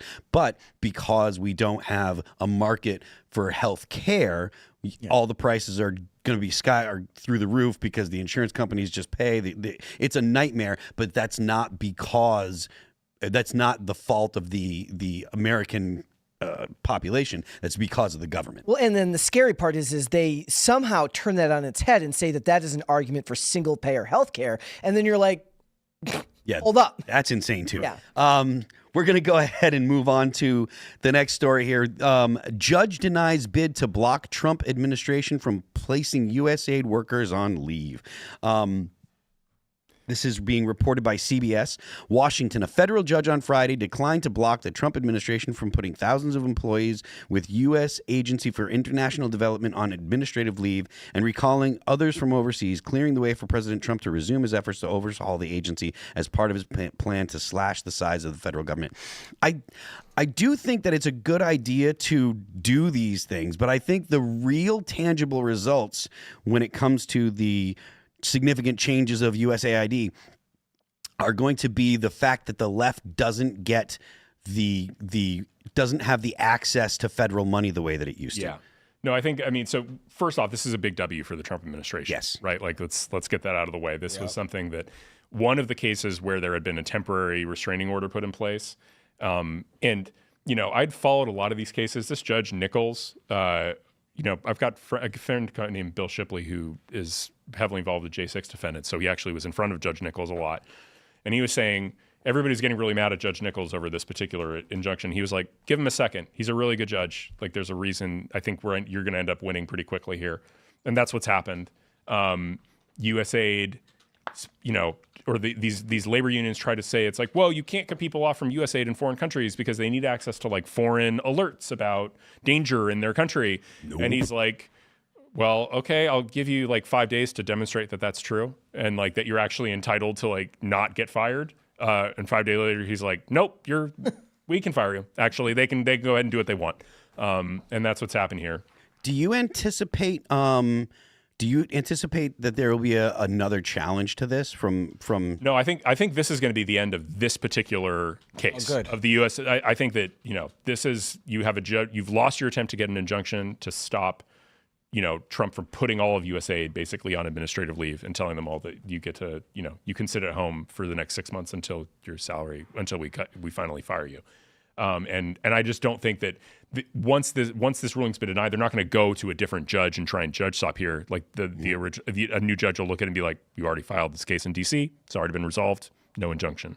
So I think this is just a straight W. There's a lot of different ones of these injunctions all over the country, obviously, where liberals are trying to lawfare and stop Doge and stop you name it. That's my broader point. Is I wonder what. So there's been a discussion that we've been having around the table here about what the goal of the Trump administration is, and about trying to return the power to the executive and get it away from the bureaucracy, and that was one of the reasons why he's trying to do the birthright citizenship, because that should go before the Supreme Court, and that'll really bring the question: does the executive have the authority to fire people that are in the bureaucracy or not? And I wanted to get your thoughts on that. I think the big case, and I think in the next and how does probably that pan early out? next week, because it's Friday, right? So there's nothing going to happen the next 2 days, but probably Monday, Tuesday, I would expect the Supreme Court's going to rule on the case that's before them. I think it's the first one, which is Trump fired the head of the Office of Special Counsel, I think a guy named Dellinger. Dellinger went to the D.C. District Court, got an injunction saying, you need to keep the Trump administration, are not allowed to fire this guy. And that went up on appeal, and the D.C. Circuit Court said, well, it's a temporary restraining order. We don't meddle with temporary restraining orders, because the idea being you don't need to appeal them because they're going to expire in 28 days on their own terms. But the administration has gone to the Supreme Court and said, no. Judges do not get to tell us who to hire and who to fire. And they can't use temporary restraining orders to deny us the ability to fire people for a month. That would be that's a ridiculous interference with such an obvious core Article 2 power that, like, not even a temporary restraining order should be allowed to stay in place. And so that's already at the Supreme Court, right? Like there's already been briefing. We're probably going to hear about that Monday, Tuesday. I expect the Trump administration is going to win. And if they win that, they might essentially win a huge knockout to a slew of these temporary restraining orders, basically saying, like, the Supreme Court's either going to, take a wider view of this or just put in some dicta, basically saying all these temporary restraining orders have gone wildly beyond the judge's authority. People need to stop messing with the executive branch, period. And stop. Some of the things that I've been hearing people discussing when it comes to this kind of stuff, even when like FDR was making massive executive orders that really changed the structure of government, there were no federal judges that were just saying, well, we're going to throw an injunction on this and stop it. And this is really kind of an innovation that's started, I guess, in the 60s, but really took off in the Barack Obama administration. Can you speak to that? Yeah. So the idea of a nationwide injunction, it's not obvious at all that judges should be able to issue injunctions beyond the parties to the litigation directly in front of them. A good example of this, I think there was a case in Florida where, the state of, I think DeSantis was trying to like ban puberty blockers or something. Mm-hmm. And they went to sue him. And, in federal court, the injunction was crafted so that DeSantis was not, while the case is being resolved, DeSantis was not allowed to prevent these two specific people from getting puberty blockers.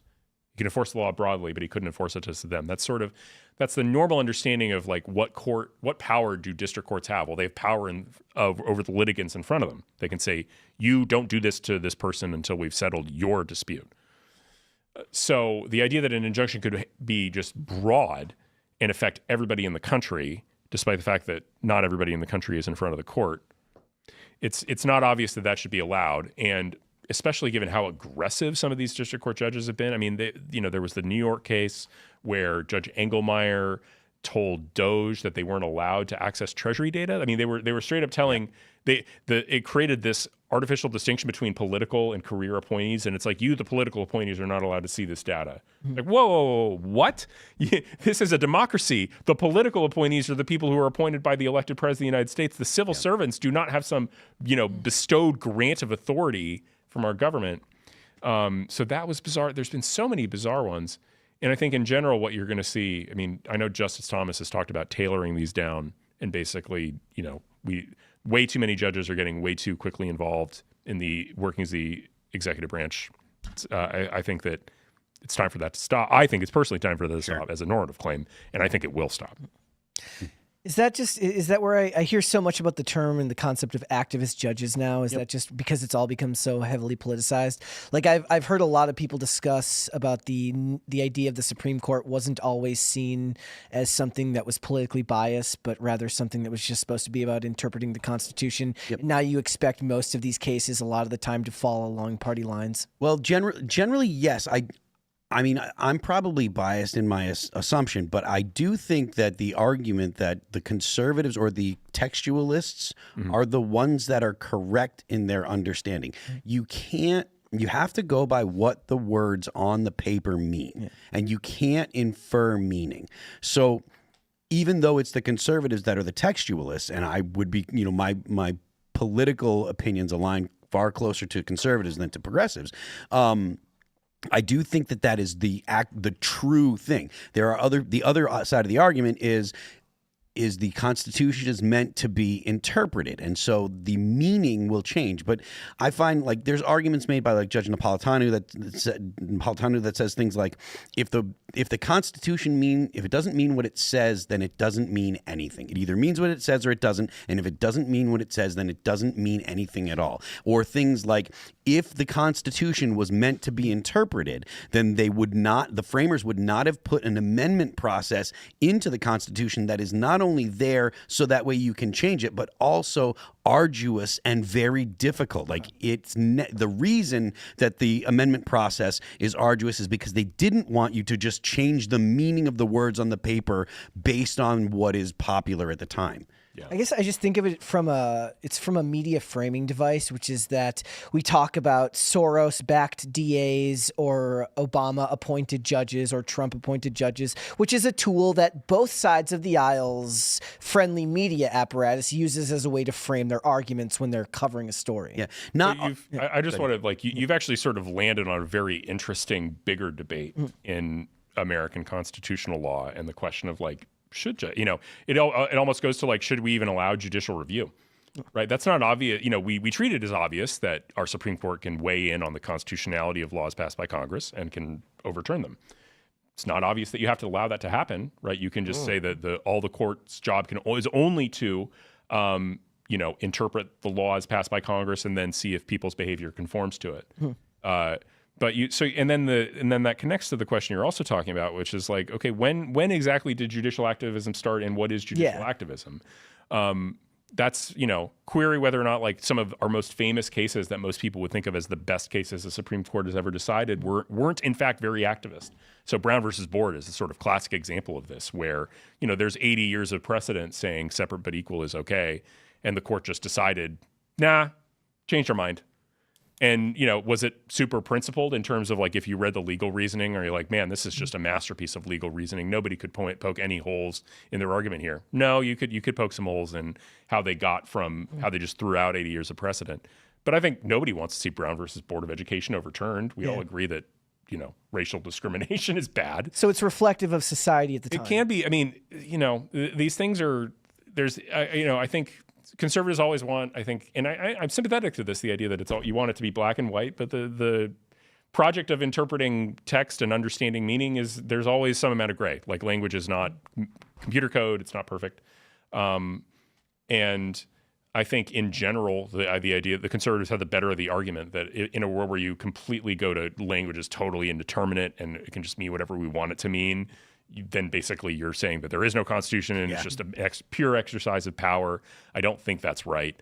But I think that, we shouldn't overstate the extent to which this is actually a black and white problem consistently. Yeah. And to your discussion about it's just language doesn't matter. It's just an exercise of power. That is kind of the furthest postmodernist leftists. That's a fundamental belief that they have, that there is no, like that discourses are only an exercise of power, that the words that you say don't really mean anything. And that's actually where That's where the foundation for the, everyone's a Nazi kind of comes from. The important thing isn't whether or not they're Nazis. The important thing is, do you convince the people listening that they're bad people? So you use whatever hyperbole that you want. And these are arguments that are made by people, I think it was like Foucault and Sartre and stuff like that, that it doesn't matter what you're saying, just that you're convincing the people listening. It's really easy to understand why that tactic became so popular as phones became more commonplace and our communication went digital, which was that those bludgeoning arguments of name calling and categorizing you as something abhorrent became far more tactical when everyone was now connected via social media, and they could use that as a way of silencing people they disagreed with, because people weren't used to having those types of things hurled at them by people they didn't know. I think that there's a lot of I don't think you're wrong. I wouldn't disagree, but I think there's a lot to it, because these ideas, like I said, like the postmodern kind of left kind of got their start, in the the 60s, like late 50s, early 60s and stuff. Well, 50s and 60s. So now you have, you have your academics and your students who go to your 4-year colleges and have years of indoctrination into those beliefs, arguing online with somebody who works at an auto body shop, and they think that those tactics of sounding unbelievably erudite while insulting you are going to work forever. But we're seeing that that's less and less true now as those kind of arguments hold less weight. Yeah, well, I mean, as long as people, when you're first called a Nazi, it's shocking, because you're like, what? How do you get there? I'm not. And then people start, they second guess themselves. They're like, have I done anything like that? Have I ever said? And it's like you kind of take stock of yourself. But the more you read, the more you hear it, the more you get called it. When you know that you've never zigged a Heil, you're just like, that's not true at all. Like there's nothing that I have ever done that even remotely resembles that. So you're just saying this, and then people kind of get used to it, and that's kind of what's happened. People, like, they know that they're not Nazis. People know that they're not actually bigoted, and so when someone calls you bigoted, when you know you're not, you're just like, I know that I'm not. The cudgel works on the ones who are the least self-assured, right? So Sure. It works on somebody who isn't sure of who they are, or at the very least has a very deep fear of what others think of them. What's the use of dismantling language? Maybe, Will, you might know. As in, they make words don't mean anything anymore. Maybe does it go to the Constitution? Well, I mean, it allows you to kind of do whatever you normally want to in terms of law, right? So that's the first, the power of, if you can basically win that all language is totally indeterminate, and that then really law just becomes an exercise of power. Yeah, right? There's no principled basis on which to say like you can or can't do anything. And I mean, the left prefers that because it believes in what's so-called like living constitutionalism. I think this is what you were getting at with a lot of your kind of, the critique of interpretation. But, the left really doesn't want to be constrained by the past understandings and past written texts. They just want, they want to go towards, Is that like when they talk about well-regulated militia in regards to the Second Amendment, when they understand that's not what they meant? Well, I mean, to a degree, yes. Yeah. I mean, it is like most of the. If you look at the context of a well-regulated in the time frame, like it's pretty clear that they meant a working properly militia. They weren't talking about the government regulating things, because now the government regulations, like the way that we think of the administrative state, when you think of regulation, you think of the bureaucracy deciding laws, making rules. That's not what well-regulated means. The key thing there is it's about how does that clause operate grammatically. Okay. So the clause is a well-regulated militia being necessary to a free people, something like that. The right to keep and bear arms shall not be infringed. This is a good example of where English is actually not indeterminate. That phrase is a prefatory phrase that is basically saying the way that sentence reads properly is the right to keep and bear arms shall not be infringed, and here's a really good reason why. But it's not saying this is this is the only reason why, and this is therefore the only purpose for which bearing arms is acceptable. No, that's not the right way to read that English. And so would it have been easier if they just didn't give any reason and just said the right? Yeah. Well, they didn't assume that. I mean, it's pretty clear actually. I mean, my understanding of the history of the Second Amendment, they understand exactly what they were doing. Yeah. I mean, there's a lot of like really cruddy Second Amendment arguments that the left puts out there. Things like, well, they only had muskets back then, so like you can only have muskets now. It's like muskets were state of the art, right? They were basically saying that the citizenry should have state of the art weaponry, and I mean there are obviously like some limits on that, but there's a whole slew of terrible left-wing arguments, but the worst of them is sort of seizing on this prefatory clause and then just butchering even not only English grammar when the thing was written, but English grammar now. Like, you ever seen the meme where it's like women if they go back, if they had a time machine, men if they had a time machine, and the men one's like, write it as if they're 2. Write the Second Amendment as if they were 5 years old. We're gonna go ahead and we're gonna jump to one last story, and it's a light one to end the week. Israel Hamas swapped to go ahead despite claim child hostages were killed with bare hands. So the ceasefire deal still on track amid uproar over fate of 2 Israeli boys and false return of their mothers' bodies. So this is a situation that I find, particularly disgusting, and it's something that people seem to ignore when they're talking about the Israel-Palestine argument. If they're sympathetic to the Palestinian side, so from The Guardian. Israelis and Palestinians are bracing for another tense exchange of hostages, prisoners, and detainees on Saturday after uproar in Israel over allegations that 2 child hostages were brutally murdered by Hamas and the group's failure to deliver the body of their mother, instead turning the corpse of an unidentified woman. That is crazy. The Israeli Defense Force said in a statement on Friday afternoon that autopsy results and military intelligence concluded that members of Hamas used their bare hands to kill Ariel Bias 4 and his 10-month-old brother Kiffer when they were seized in October 2023. If I understand correctly, there's actually no evidence that these kids and their mother were actually seized by Hamas. There's some idea that they were seized by Gazan civilians. Yeah, that's what I've been hearing. Because they don't wear uniforms, which, I mean, whether you think that except when they're handing them over in these ceremonies, then they somehow find their uniforms. Crazy, right? I wonder where they went. Maybe it'd make it easier to identify who's a military and who's a civilian if they would wear them during conflict. Well, the Geneva suggestions are just that, apparently. But they don't wear, they weren't wearing, on October 7th, they weren't wearing military garb. They weren't wearing uniforms. And there's a lot of people that would make the argument that there were a lot of Palestinians that just went into Israel and were kidnapping people. And I find it difficult to disprove that theory. Again, because they weren't wearing uniforms, so you can't really prove that there is a distinction. And that's something that I find difficult to parse out generally. There are people that say, oh, well, not everyone in Gaza is Hamas, sure, but I think they had like 70% approval rating or something like that in a poll or something. So where's the Gazan Oscar Schindler? Right? Where is the that's another where thing is the Gazan, there have been hundreds of it's been a year and a half. It's not like, also, Hamas is not as powerful as the Nazi regime was in Germany, right? Like Hamas got their ass kicked very quickly. I want to just for a point, I want to articulate that in Germany there were Germans that saved Jews.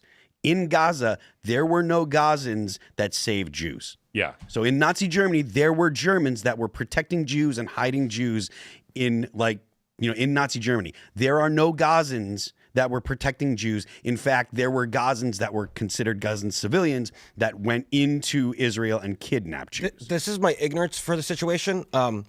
In Germany, Jewish folks lived inside the city of where Germany was with the Germans. They were German too. Well, German sure. Jews. Right, but I'm just saying, yes. But also, I don't know of any, I've not heard of Israelis living in Gaza. I feel like it's out Zero. Right. Why it is? So there's no... Israelis literally the Israeli government ripped Israeli citizens from their homes and their settlements in the Gaza Strip in 2005. Yep. They made the Gazan Strip free of Jews. Well, that's why there's no Gazan Schindler's List, because there's no one living there at the time. Yeah, I guess they make it up. Yeah, it's just like it's a place where there were. Yeah. And I think you're right. Actually, that's a good point, right? The people of Gaza don't have any day-to-day interactions with Israelis unless they were among the few who were getting work permits to go work in the Strip. So you just have no relationship and no sort of empathy because there's none of that cross-cultural interaction. Yep. And I think that probably is a good explanation for whereas not everybody in Germany agreed with Hitler, and certainly there were plenty of German Jews. There were plenty of Jews just living in Germany prior to Hitler that Germans would have been interacting with. So that's the point that folks are saying online. No, nothing to feel is mute. That you can't just say that anymore. And there was also in the background of this or during this, there was I think there were 3 buses that exploded in Israel. 6. 6 buses. Yeah, 6. They designed to kill. Everybody's very lucky that they went. Somehow nobody died. Oh, good. Despite and very could have easily been mass casualty events. And this is also. I was just in Israel, just like full disclosure. I was in there for about a week, and I've never had any security issues myself. But the big discussions have been all about these hostage release deals, and where Israel's giving up 30 or something prisoners for every one hostage they're getting back, and a lot of these prisoners are convicted criminals, people who were used to be involved in bus bombings back in like the Second Intifada in like 2000, and even more recently, and all of a sudden. After Israel has now released something like 1,000 of these convicted criminals, all of a sudden buses are blowing up again. Like, not, I'm a fan of Israel, but I gotta say, and I really don't like the hostage deals they've been doing. I think they've been really a little bit too cavalier about the future consequences of releasing these criminals, like that a lot of their own citizens are going to die or be taken captive in the future by some of the people that they're releasing. Are they releasing them into the city, or are they sending them? Some of them are getting released into the West Bank. Some of them are getting released into Gaza. Okay. Do you have a sense that, obviously Gaza's been basically leveled. I don't know exactly how many cities there were in Gaza. I think there were 2 major cities in Gaza, right? 3. 3. Gaza City is the dominant population center, but then there's Khan Yunis and Rafah further south. And I know Rafah got really destroyed. That was kind of the final stand. People forget. Israel's really small, and the Gaza Strip's even smaller. Size of New Jersey, right? Israel might be the size of the New Jersey. The Gaza Strip is the side of Las Vegas. Oh wow, that's it. Yeah. It's about, not. And Las Vegas is a big town. Yeah. Right. Sure, there's downtown and there's a strip, right? Yeah. But still not that big. So we're talking 50 by 8 square miles or something. Is it your sense that Donald Trump has been talking about some very novel ideas of how to solve the issues going on in Gaza? Is it your sense that that kind of approach is something that first of all that would produce positive results, and second of all, is it something that the world is ready for? I think the world, whether the world's ready for it or not, it's happening, and I think what it has done. Trump basically saying. He was basically being boxed in by the people. They're like, well, Israel won't take this over, and nobody will stand for it. And so, your only option here is basically take the Palestinian Authority that's in charge in the West Bank. You can put them in charge of Gaza. That's it. That's your only option here. Trump's like, well, don't they suck too? And everybody's like, oh yeah, they really suck. Trust me, the Palestinian Authority is not cool. They might be less radical than Hamas, but they still give annuities to people who've blown up Israeli civilians. Blow up an Israeli civilian in a terrorist attack, you get rewarded by the government of the Palestinian Authority. So these people, and they're notoriously corrupt too, as often Arab governments are, because we can get into the reason why. Are they as do they do the bidding of Iran the same way that no they have Hezbollah and I wouldn't say so. I wouldn't even say Hamas really does the bidding of Iran. They've always operated more independently. Hezbollah is a lot more directly tied to Iran. Hamas is more just supported by them. And Hamas surprised everybody with 10/7. That's something. That's something else. But basically, getting back to Trump, Trump is like, well, that's stupid. And moreover, none of this is sufficiently deterring this in the future. So here's the new plan. We're just going to take it over. It'll be ours now, and all the Palestinians get to leave, right? And it's like it's like a new anchor, and it's basically saying what it really is saying is to all these Arab countries, it's like your solutions suck, and I'm not accepting them. And unless you can come up with a solution that effectively resolves the Israeli security concerns, and is not some like, oh, we're going to put the PA in charge, like that wouldn't last. If you can't come up with something, then we will solve this problem for you, and we will kick everybody out, and we will take over and put beautiful hotels and a military base in Gaza. And send them to Egypt and send them to Jordan. Yeah, I mean, I talked with some people. One of them had a really funny idea. He's like, I really believe in the right of return for Gazans. Their name, half the people in Gaza have a last name of Al-Masri, the Egyptian. Others have Al-Hijazi, the Saudi, or you name it. It's like the idea being that they should all go home to their places of origin. That would be just fine. The Egyptians have been. They're not interested in taking the Palestinians. The Jordanians are not interested in taking the Palestinians because I know that there was some kind of uprising attempted in Jordan, right? Well, I mean, historically, the Palestinians have been a major source of instability in both countries, particularly in Jordan. Yeah. They tried to assassinate, the PLO when they were there. I mean, we're talking about all the 70s, 80s. Yeah. They were like trying to assassinate the king of Jordan. I think that's right, but they tried to rebel against the Jordanian government. Isn't the queen of Jordan? Isn't she Palestinian? I think she is. She's certainly sympathetic to them. But I get it. I'm actually a little more sympathetic to the Egyptians and the Jordanians than maybe not the Egyptians, because they did allow all those weapons to go into Gaza, and then are like, ooh, me, But these are this is a radicalized population. As I think we articulated at the beginning of the segment, there's a lot less distinction between Hamas and the Gazan population writ large than people try to articulate. This isn't like, ISIS just randomly coming in and not having a serious amount of domestic support. Like the people of Gaza support Hamas by and large.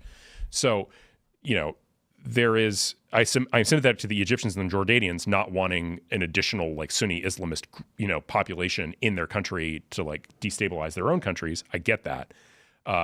But guess what? Like you're going to have to take some people, I think, probably. And assuming we go there, or again, you're going to have to figure out a way to solve the underlying problem in Gaza in a way that satisfies the Israeli security concerns, which are substantial. That's not going to happen. I mean, the argument, I find the argument compelling that I think it was, it might have been Hugh Hewitt that said this, but he said if the Gazans put down their weapons, or if Hamas puts down their weapons, then there'll be peace. And if the Israelis put down their weapons, there's going to be a lot of dead Jews. Yeah, I mean, the thing that really is interesting is the way that the West kind of projects its own way of viewing the world onto and saying that the people in Gaza and the West Bank think the same way, or ought think the same way. Like they just want a state. No, they don't. They want Israel gone. Yep. That's their goal. They want Israel gone. They think it's a stain on their honor. That's exactly what from the river to the sea means. And you can hear they keep saying it. They're like, how clear could they be? Like, they're like, it's like, believe them when they tell you. We want to get rid of Israel. We want the Jews gone. Oh, they just mean they want their own national aspirations. Do you remember Dabiq? Do you remember Dabiq? Dabiq? When ISIS was actually a real power, they had their magazine they were putting out. And it was called Dabiq, and they had an article called "Why We Hate You and Why We Fight You," and it literally went through all the reasons why the Sunni or the Sunni Islamist hated people that were not Muslims, right? And it was very clear. It was all this. It was because you're unbelievers, because God says we got to kill you, like straight down the list. And Barack Obama was still making the argument, and this is to your point about like the West projects their ideas on. Barack Obama was making the argument, well, no, it's economics. They're doing this because they don't have iPhones and they don't have modern things. It's like, no, they literally put out a magazine with better copy editing than your average New York Times, and they were straight up saying, hey, this is what it's called. This is why we hate you, and this is why we fight you. We should just have the seriousness and the respect for them to take them at their word. Right? Like just take them at their word that this is what they want, and stop saying that like what they want is just a side-by-side state. They don't. That's not what they want. And that's like uniform both in the West Bank and in Gaza. And say, I mean, there are solutions here. I'm actually, I listened to some people have some pretty interesting ideas about what to do about the West Bank too, which was, the idea being that the Middle East is sort of has three different forces kind of pulling it in different directions: Islam, tribalism, and modernity. And tribalism is an important thing. It actually kind of explains the origin of Islam, because, tribalism emerges because there's not a lot of water in the Middle East, so individualism doesn't work. You need to have a tribe. You need to have a clan. You need to be loyal to the clan. And so there's a lot of, there's on the one hand a lot of internal support, but also that's where, inbreeding in the Muslim world comes from. It's actually not a phenomenon of Islam. It's a phenomenon of the underlying tribalism. Islam is actually supposed to be the corrective to that, because it was like Muhammad who was saying things like, you should marry from afar. You should marry outside the clan. And Their jihad. and also, like, we should all be coming together underneath the banner of Allah rather than constantly fighting with each other over water sources. And that actually, talking about it really wildly oversimplifying history of the Arab world, but basically, like, because Islam managed to like unify tribes, get them to stop fighting each other, deal with inbreeding, and tamp down blood feuds, it was able to unite a lot of people and then swallow up a huge part of the Arab world. But anyway, but it hasn't, like, the tribalism hasn't gone away. It's still a thing. And so when you're trying to explain the Middle East, like, why are certain countries peaceful and why are they not? You might say, oh, well, some of them have oil and some of them are wealthy. It's like, no, Iraq has tons of oil. So does Syria. So does Iran. They're dysfunctional basket cases. Dubai doesn't have any oil. Dubai is, super wealthy and powerful despite not having any. What it is, stable tribalism. It's like families that are, Saudi Arabia is Saudi Arabia, owned by the Saud family. The Emirates are united Arab Emirates owned by individual families and tribes that work together in concert. Kuwait, owned by a family. Bahrain, Qatar, everywhere that's stable in the Middle East has like a stable tribal sovereignty. Thus, this guy's solution, he said, Palestinian Emirates. There should be an emirate of Ramallah, one of the cities, an emirate of Hebron, an emirate of Bethlehem, an emirate of Jenin. Like, you have small little areas that are run by essentially put the family in charge, and then they own it and they can run it and keep it stable. And you avoid all the sectarian, because the thing is, one thing people don't realize, if there were in fact a Palestinian state, like of all the area of the West Bank with all these different cities in it, the only thing that would unify it is hostility to Israel. And so it's a recipe for endless war, because the moment if they, other than that, they all be fighting amongst each other with their own regional and sectarian biases against each other. And so it would just like, the only way to glue the state of Palestine together is, common enemy. Okay. This is also why is Assad so historically anti-Israel in Syria?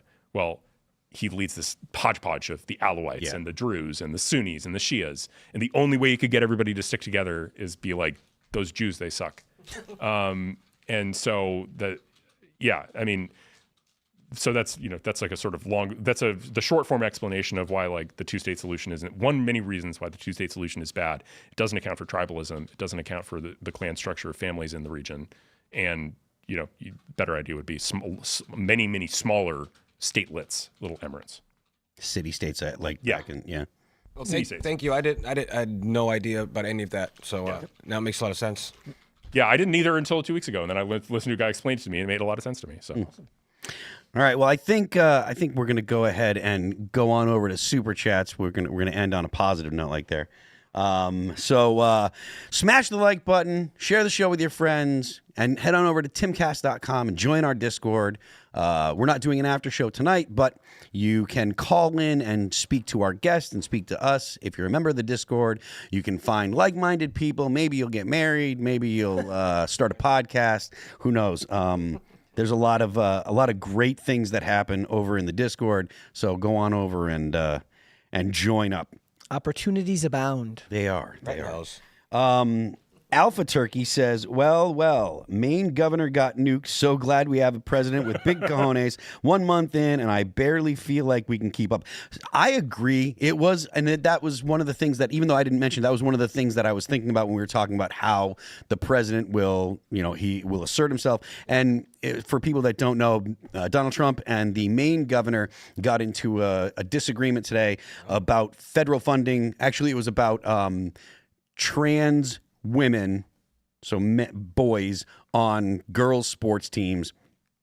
Donald Trump had said, hey, you're going to have to stop doing this. And the Maine governor said, well, we'll see you in court. And he's like, well, if you see us in court, we're not going to give you any federal funding, so you're going to do it. And I know that Maine isn't all that blue. It's actually kind of purple. So I think you lose. And honestly, if I understand correctly, some of the analysts that I've been listening to were saying that it is an 80-20 topic in Maine. 80% of the people don't like young boys that are dressed as girls on girls' sports teams. I think it's generally kind of the split in the U.S. Most of the people are kind of like, even if you decide you want to go live your life and maybe I'll call you she, you still can't play sports with the girls. So there's your backstory for that one. Let's see here. What else do we got? Whiskey Drankers says, "Hey, Phil and crew, I was hoping to get a shout out for Heroes Never Alone, a 501c3 out of Legionnaire, PA, a good place to move without West Virginia 1099 BS. Thanks for all you guys do. We love you. Cheers. Thank you very much." And there's your shout out. There you go. There you go. Common Sense Fishing says, "I just busted a gut laughing hearing Phil smirk when saying Ray Stanley will be in the members area like he's but nobody." Quickly followed up by a junior. That's kind of what he said, or that's what the super chat says. I know it's kind of tough. Like YouTube is real finicky when it comes to the typing. So, So shout out Common Sense Fishing. I think so. Yeah. Shut up, man. Sometimes there's character limits depending on how much the super chat it's was. very tricky. You got to figure out a way to fit everything you want to say in there. And it'll finish it for you, but it doesn't do it like other spell checks does. It's kind of difficult. Like the hardest part for me when we're doing the show is reading the articles because I suck at reading out loud. Doubly as hard when it's reading the super chats. Super chats, yeah. Because you gotta kind of know what they're saying as they say. Right, you can't just robotically read. Yeah, it, yeah. You never know what somebody's going to say to you. You'll get halfway. That happens. No, it happens. That happens to Mary a lot of times. She'll just go, "I'm not reading that." She's good at not falling very good into the trap, Yeah. right? Otherwise, somebody's going to get you to say something awful. Ruh-roh. So YouTube just crashed, so we're reloading here. Just give us a Ruh-roh. second. Let's see. Let's see here. Zach Yandel says, "Brett, your lie in April on Hulu recent discovery." What? Read it again? It literally says, "Brett, your lie in April on Hulu recent discovery." And it's your as in possessive, not you are. Oh, so it's a show or a movie. Oh, okay. I'll have to. Let's go. Okay, let's go. I'll have to check it out. You should go check out Reacher Season 3, which is very, very good. It's Season 3? Okay. Yep, much better at its start than Season 2 was, even if Alan Richardson is kind of a TDS suffering lunatic. That's okay. I'd go watch The Agency. Yeah. You guys haven't seen that one? The Showtime CIA That's show? a little bit too cerebral. It's Michael Fassbender, right? Yeah, it's Michael. I get into it. I'm like, I don't care about the mental health of spies. I just want to see him blow shit up. I just want to see him, let's find a middle ground here. Like, I don't want to watch a spy go to therapy. That's just me. Can he go in a car chase after he gets out of Yeah, that's therapy? exactly- Or get in a car chase getting to therapy and he runs in the office and he's like, "Okay, now I'm safe." Gets in a gunfight on the way to the therapist. That I'm okay with. Yeah. there you Therapist is like, tell me about your day. Tomic says the FBI should halt all flights scheduled by people on the list. What list? It must be talking about the Epstein. The Epstein list. Oh, the Epstein list. Okay, yeah, there you go. I mean- or on the Diddy list, yeah. I mean, that depends with the way flights are going these days. That I feel could like be they even should more just be dangerous. arrested. Like, can we start with Like, I don't know. I'm just going to throw out there that maybe the people who sex traffic children should, the consequences should be more substantial than awkwardness at the And you can't airport. fly Herp across walks country. abound. No, they're like that, or you have to fly one of those Endeavor Air flights. Or that Spirit. just flipped over. Yeah, that is Spirit. Imagine if that was the way that Unmanned. like our government resolved this problem. They're like, okay, we've found you guilty of flying to go have sex with children. The solution is you're not allowed to fly anymore. No, it's like nothing but flights from women. Yeah, it's all just unmanned flights. The Endeavor Air. Right, you have to go on Yeah, those you flights. go on they're all women. Endeavor Air. I mean, they would actually have hashtag unmanned because there was a full That was all woman crazy, crew, too. which is cringe but typical of feminists and stuff. So. Cards. Common Sense Fishing says the way politicians flip-flop like fish, I don't trust anyone who hasn't been America first from the get-go. Even before Trump showed up, like Ron and Rand Paul, they're all swamp creatures, nearly all. I mean, like, you do have to give some grace to politicians that have turned things around and have stood by their convictions since then, right? From what I understand, J.D. Vance had some stances early on in his career that didn't necessarily J.D. line Vance up. didn't like Trump in the That's what I was thinking. 2016 primary. The point is kind of more if the ideas that you're promulgating are good for the country and they're held by a lot of people, you want to get the politicians to go to work for you and your views. I don't go to politicians or actors for honesty. I go to them because, either you're making a piece of art that I want to consume, or you're potentially in charge of helping put forth laws and ideas that I want to see come forward. And in that case, I don't know the person. I don't know whether they honestly believe that, but it's about making sure that the views that the movement are pushing are the ones that are popular because they're the ones that they're going to go with. I don't look to them for integrity. If the option is a politician with integrity that I disagree with, or a politician that's going to lie about what he believes but still going to do the things that I like, I'm going to go with the guy that's going to lie and do the things that I like. And that is more likely to be the case even for the ones that are going to do things that you don't like. You're more than likely going to get one void of integrity going against you or for you. Very rarely do you get a politician with integrity. And there's one thing that I want to say on this, we talk about it fairly regularly on here. It's easy for us as pundits or people that are on the internet talking about politics and stuff. It's easy for us to get wrapped up in, this is what I want, and it's got to be this way. But you got to remember, Congress, the Republicans only have a 2-seat majority in the House, and they only have a 1-seat majority sometimes in the Senate. And that means that you have to deal with the opposing party to get them to vote with you. How the sausage is made sucks, but this is the system that we live in. And it's real easy for us to say, we want this and we want that. And if we don't get it, then we're going to primary this guy and blah, blah, blah. But that doesn't mean that the next guy is going to have a different circumstance if the split in the House or the Senate remains the same. This is sort of my, we at the Article 3 Project have been pretty hard on a lot of senators, and we did a lot of bullying, which I'm very proud of. It's always proper to bully senators and Congress people. Especially to get, President Trump's nominees confirmed. But I do have a view that is, and I think especially, you should let Susan Collins do what she wants.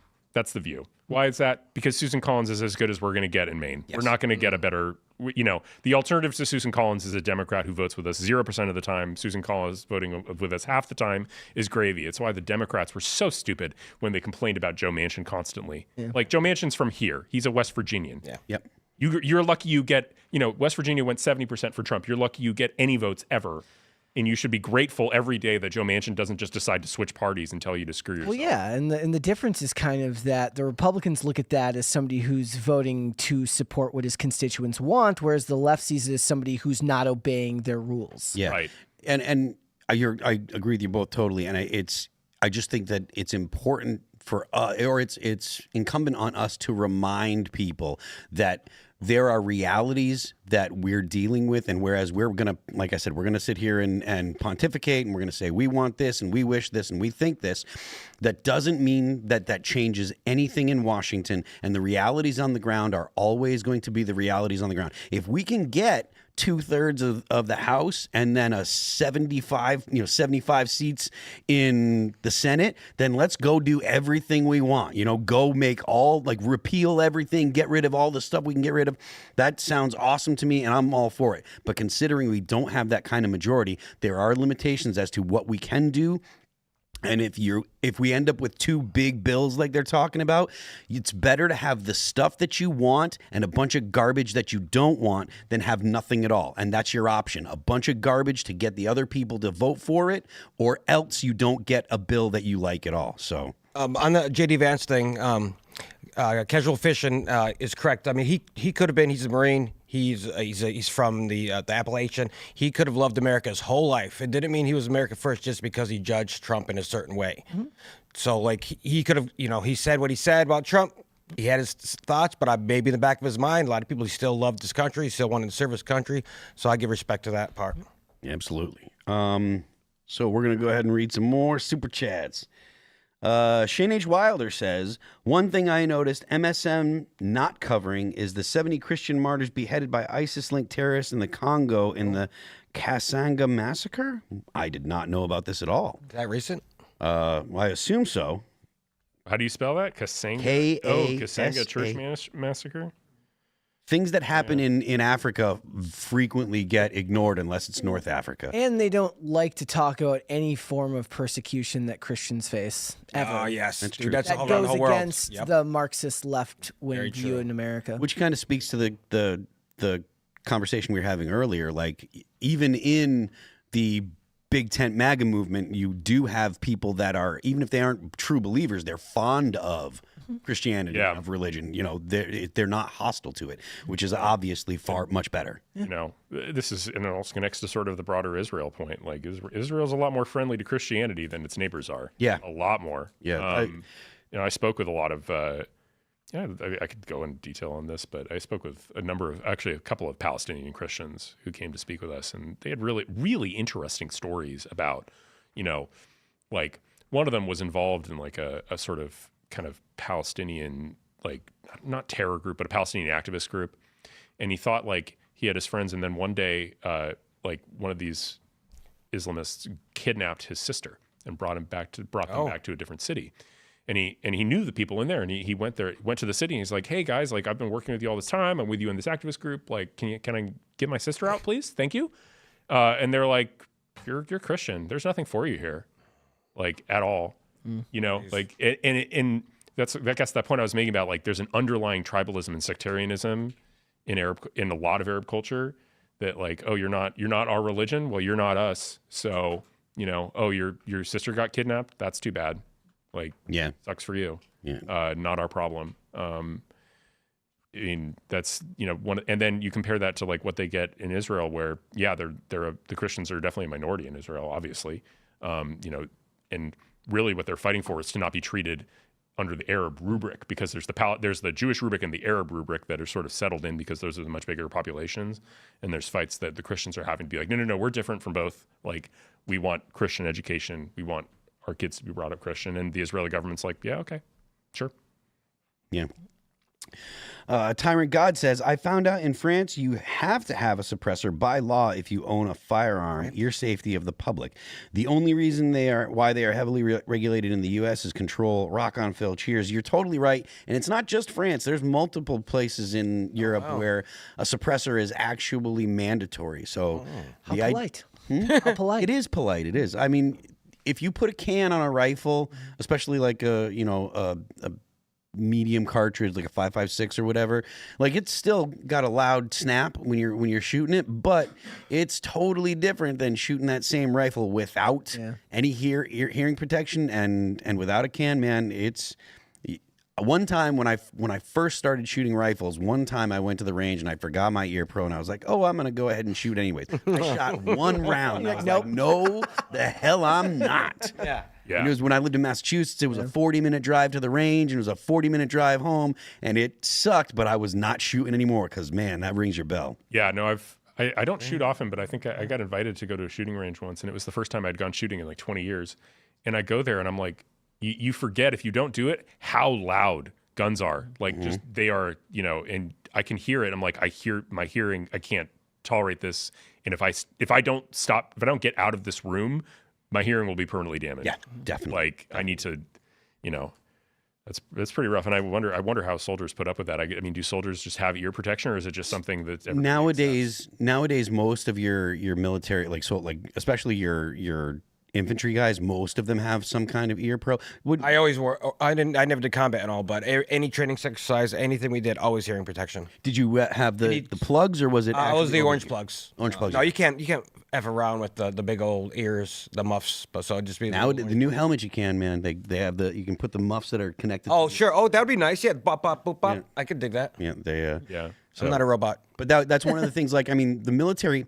Like, if you look at even your regular rifleman infantry, like, they're pretty well equipped. They're walking out with they're walking out with hard armor for rifles, and they're walking out with a decent amount of armor for flak, and they're walking out with ear pro, and most of them are getting at least a single tube night vision, and you know, they're really well armed. You can just go right down to the local PX, and a lot of places in town like Jacksonville. You can if the government's not going to give it to you, you can load up yourself and take what you need. Yeah. How about? I mean, actually, I'm curious. Like, you're you're a musician, right? Like, and I mean, ear protection's got to be a big deal for you too when you're just playing. I would Yeah. assume. Well, I mean, so like on stage, we wear in-ear monitors, so I'm in control of like how loud it is. But it's you know, they're form fitting. They're you know, they're expensive as hell to get the ear. You know, they're multi-drivers. There's multiple little speakers in there and stuff, and they've got a full range and stuff.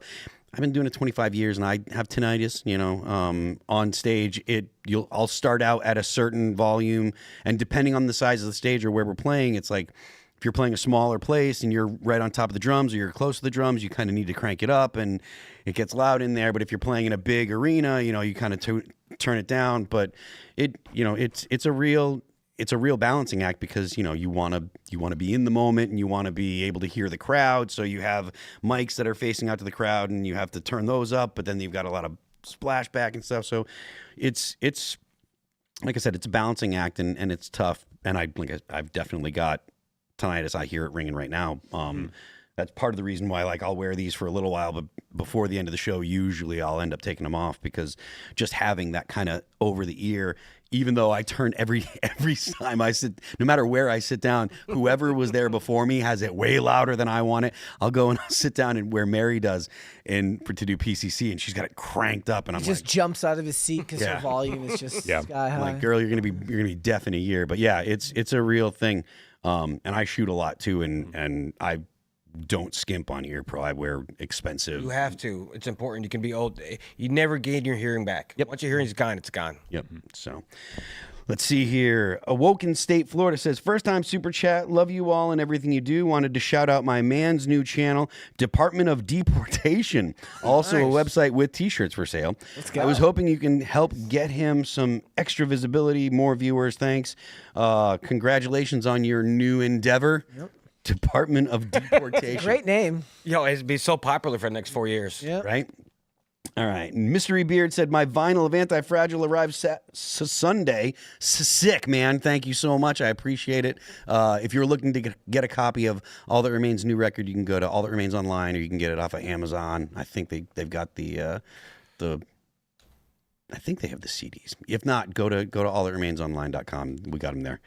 Let's see. Anthony Green says, if you do not know who Raising Cain is, you have to hear his story. He's the general who told Trump ISIS could be defeated in weeks, not years.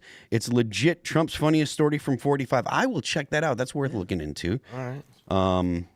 Yeah. Phil talking about Diddy and Epstein while wearing a TTI shirt is a bold move. I'm not sure why. I'm not going to talk about what TTI is, because YouTube has rules. But if you know, you know. So, yeah, I'm not sure why that's a bold move. Let's see. Dark Angel Don, or Poops. There you go. First super chat, longtime fan, wanted to highlight the fact that General Jim Slife also got fired today. He was a toxic POS over at FSOC and pushed DEI shit hard. Also openly hated enlisted people, MAGA. It's bad news when your brass hates the enlisted. Yeah. Yes. Yeah. We don't like the brass to begin with, but if you give hate back, you can go the F off. I mean, hate has to only flow up. Hate cannot flow down. I mean, why do you even want to do that with your lives? You hate the people the soldiers serving under you. That's insane. And it's a huge deal. It's like their lives you're dealing with, and everything, man. You can't be effing around with that. All right, so smash that like button, share the show with your friends, and go on over to timcast.com, join the Discord, and so Will, you got anything you want to shout out? Yes, a3paction.org. So Article 3 Project. We are, we haven't really talked a huge amount about this, maybe a little. We're all about getting people confirmed. Now, a lot of President Trump's main nominees have gotten firm, but now we're on the subordinates, and there's a lot of very important people. Even the labor secretary? Yeah. Well, I mean, I think we believe Trump should get all his appointees. Okay. So including the ones we don't necessarily agree with on policy. So we think you should support them, but there's a lot of people like Harmeet Dillon, who's going to be running the civil rights section at DOJ. People like Gail Slater is going to be running antitrust and going after big tech. There are a lot of secondary nominees that some of these senators might be getting ideas about. Oh, we could maybe stop them. go to a3paction.org. We make it unbelievably easy for you to contact your senator. Like you click a couple of buttons and you send an email to your senator, and trust me, that's what they pay attention to. They don't pay attention to the broader hubbub necessarily. But if you are a constituent and you email your senator and they hear about it, they're going to take that seriously. It's a streamlined. Streamlined, within a minute, you'll have an email out the door, and you don't notify that. So a3paction.org. Guys, if you want to follow me, Instagram and Twix at Brett Dasovic on both of those platforms. But what you should do is join us Monday through Friday at 3 p.m. Eastern on YouTube. Pop Culture Crisis. It's a lot less serious than all of the various serious stuff that we talk here. We have a lot of fun. You should come join us on Monday. Friends, if you want to follow me, come to X. I'm at Raymond G. Stanley on X, Raymond G. Stanley Jr. on the internet. I have some based takes that are semi-good sometimes. So I had a great time. It was a great Friday. Will, always a great conversation, sir. Absolutely. Also, congratulations to Tim Allison.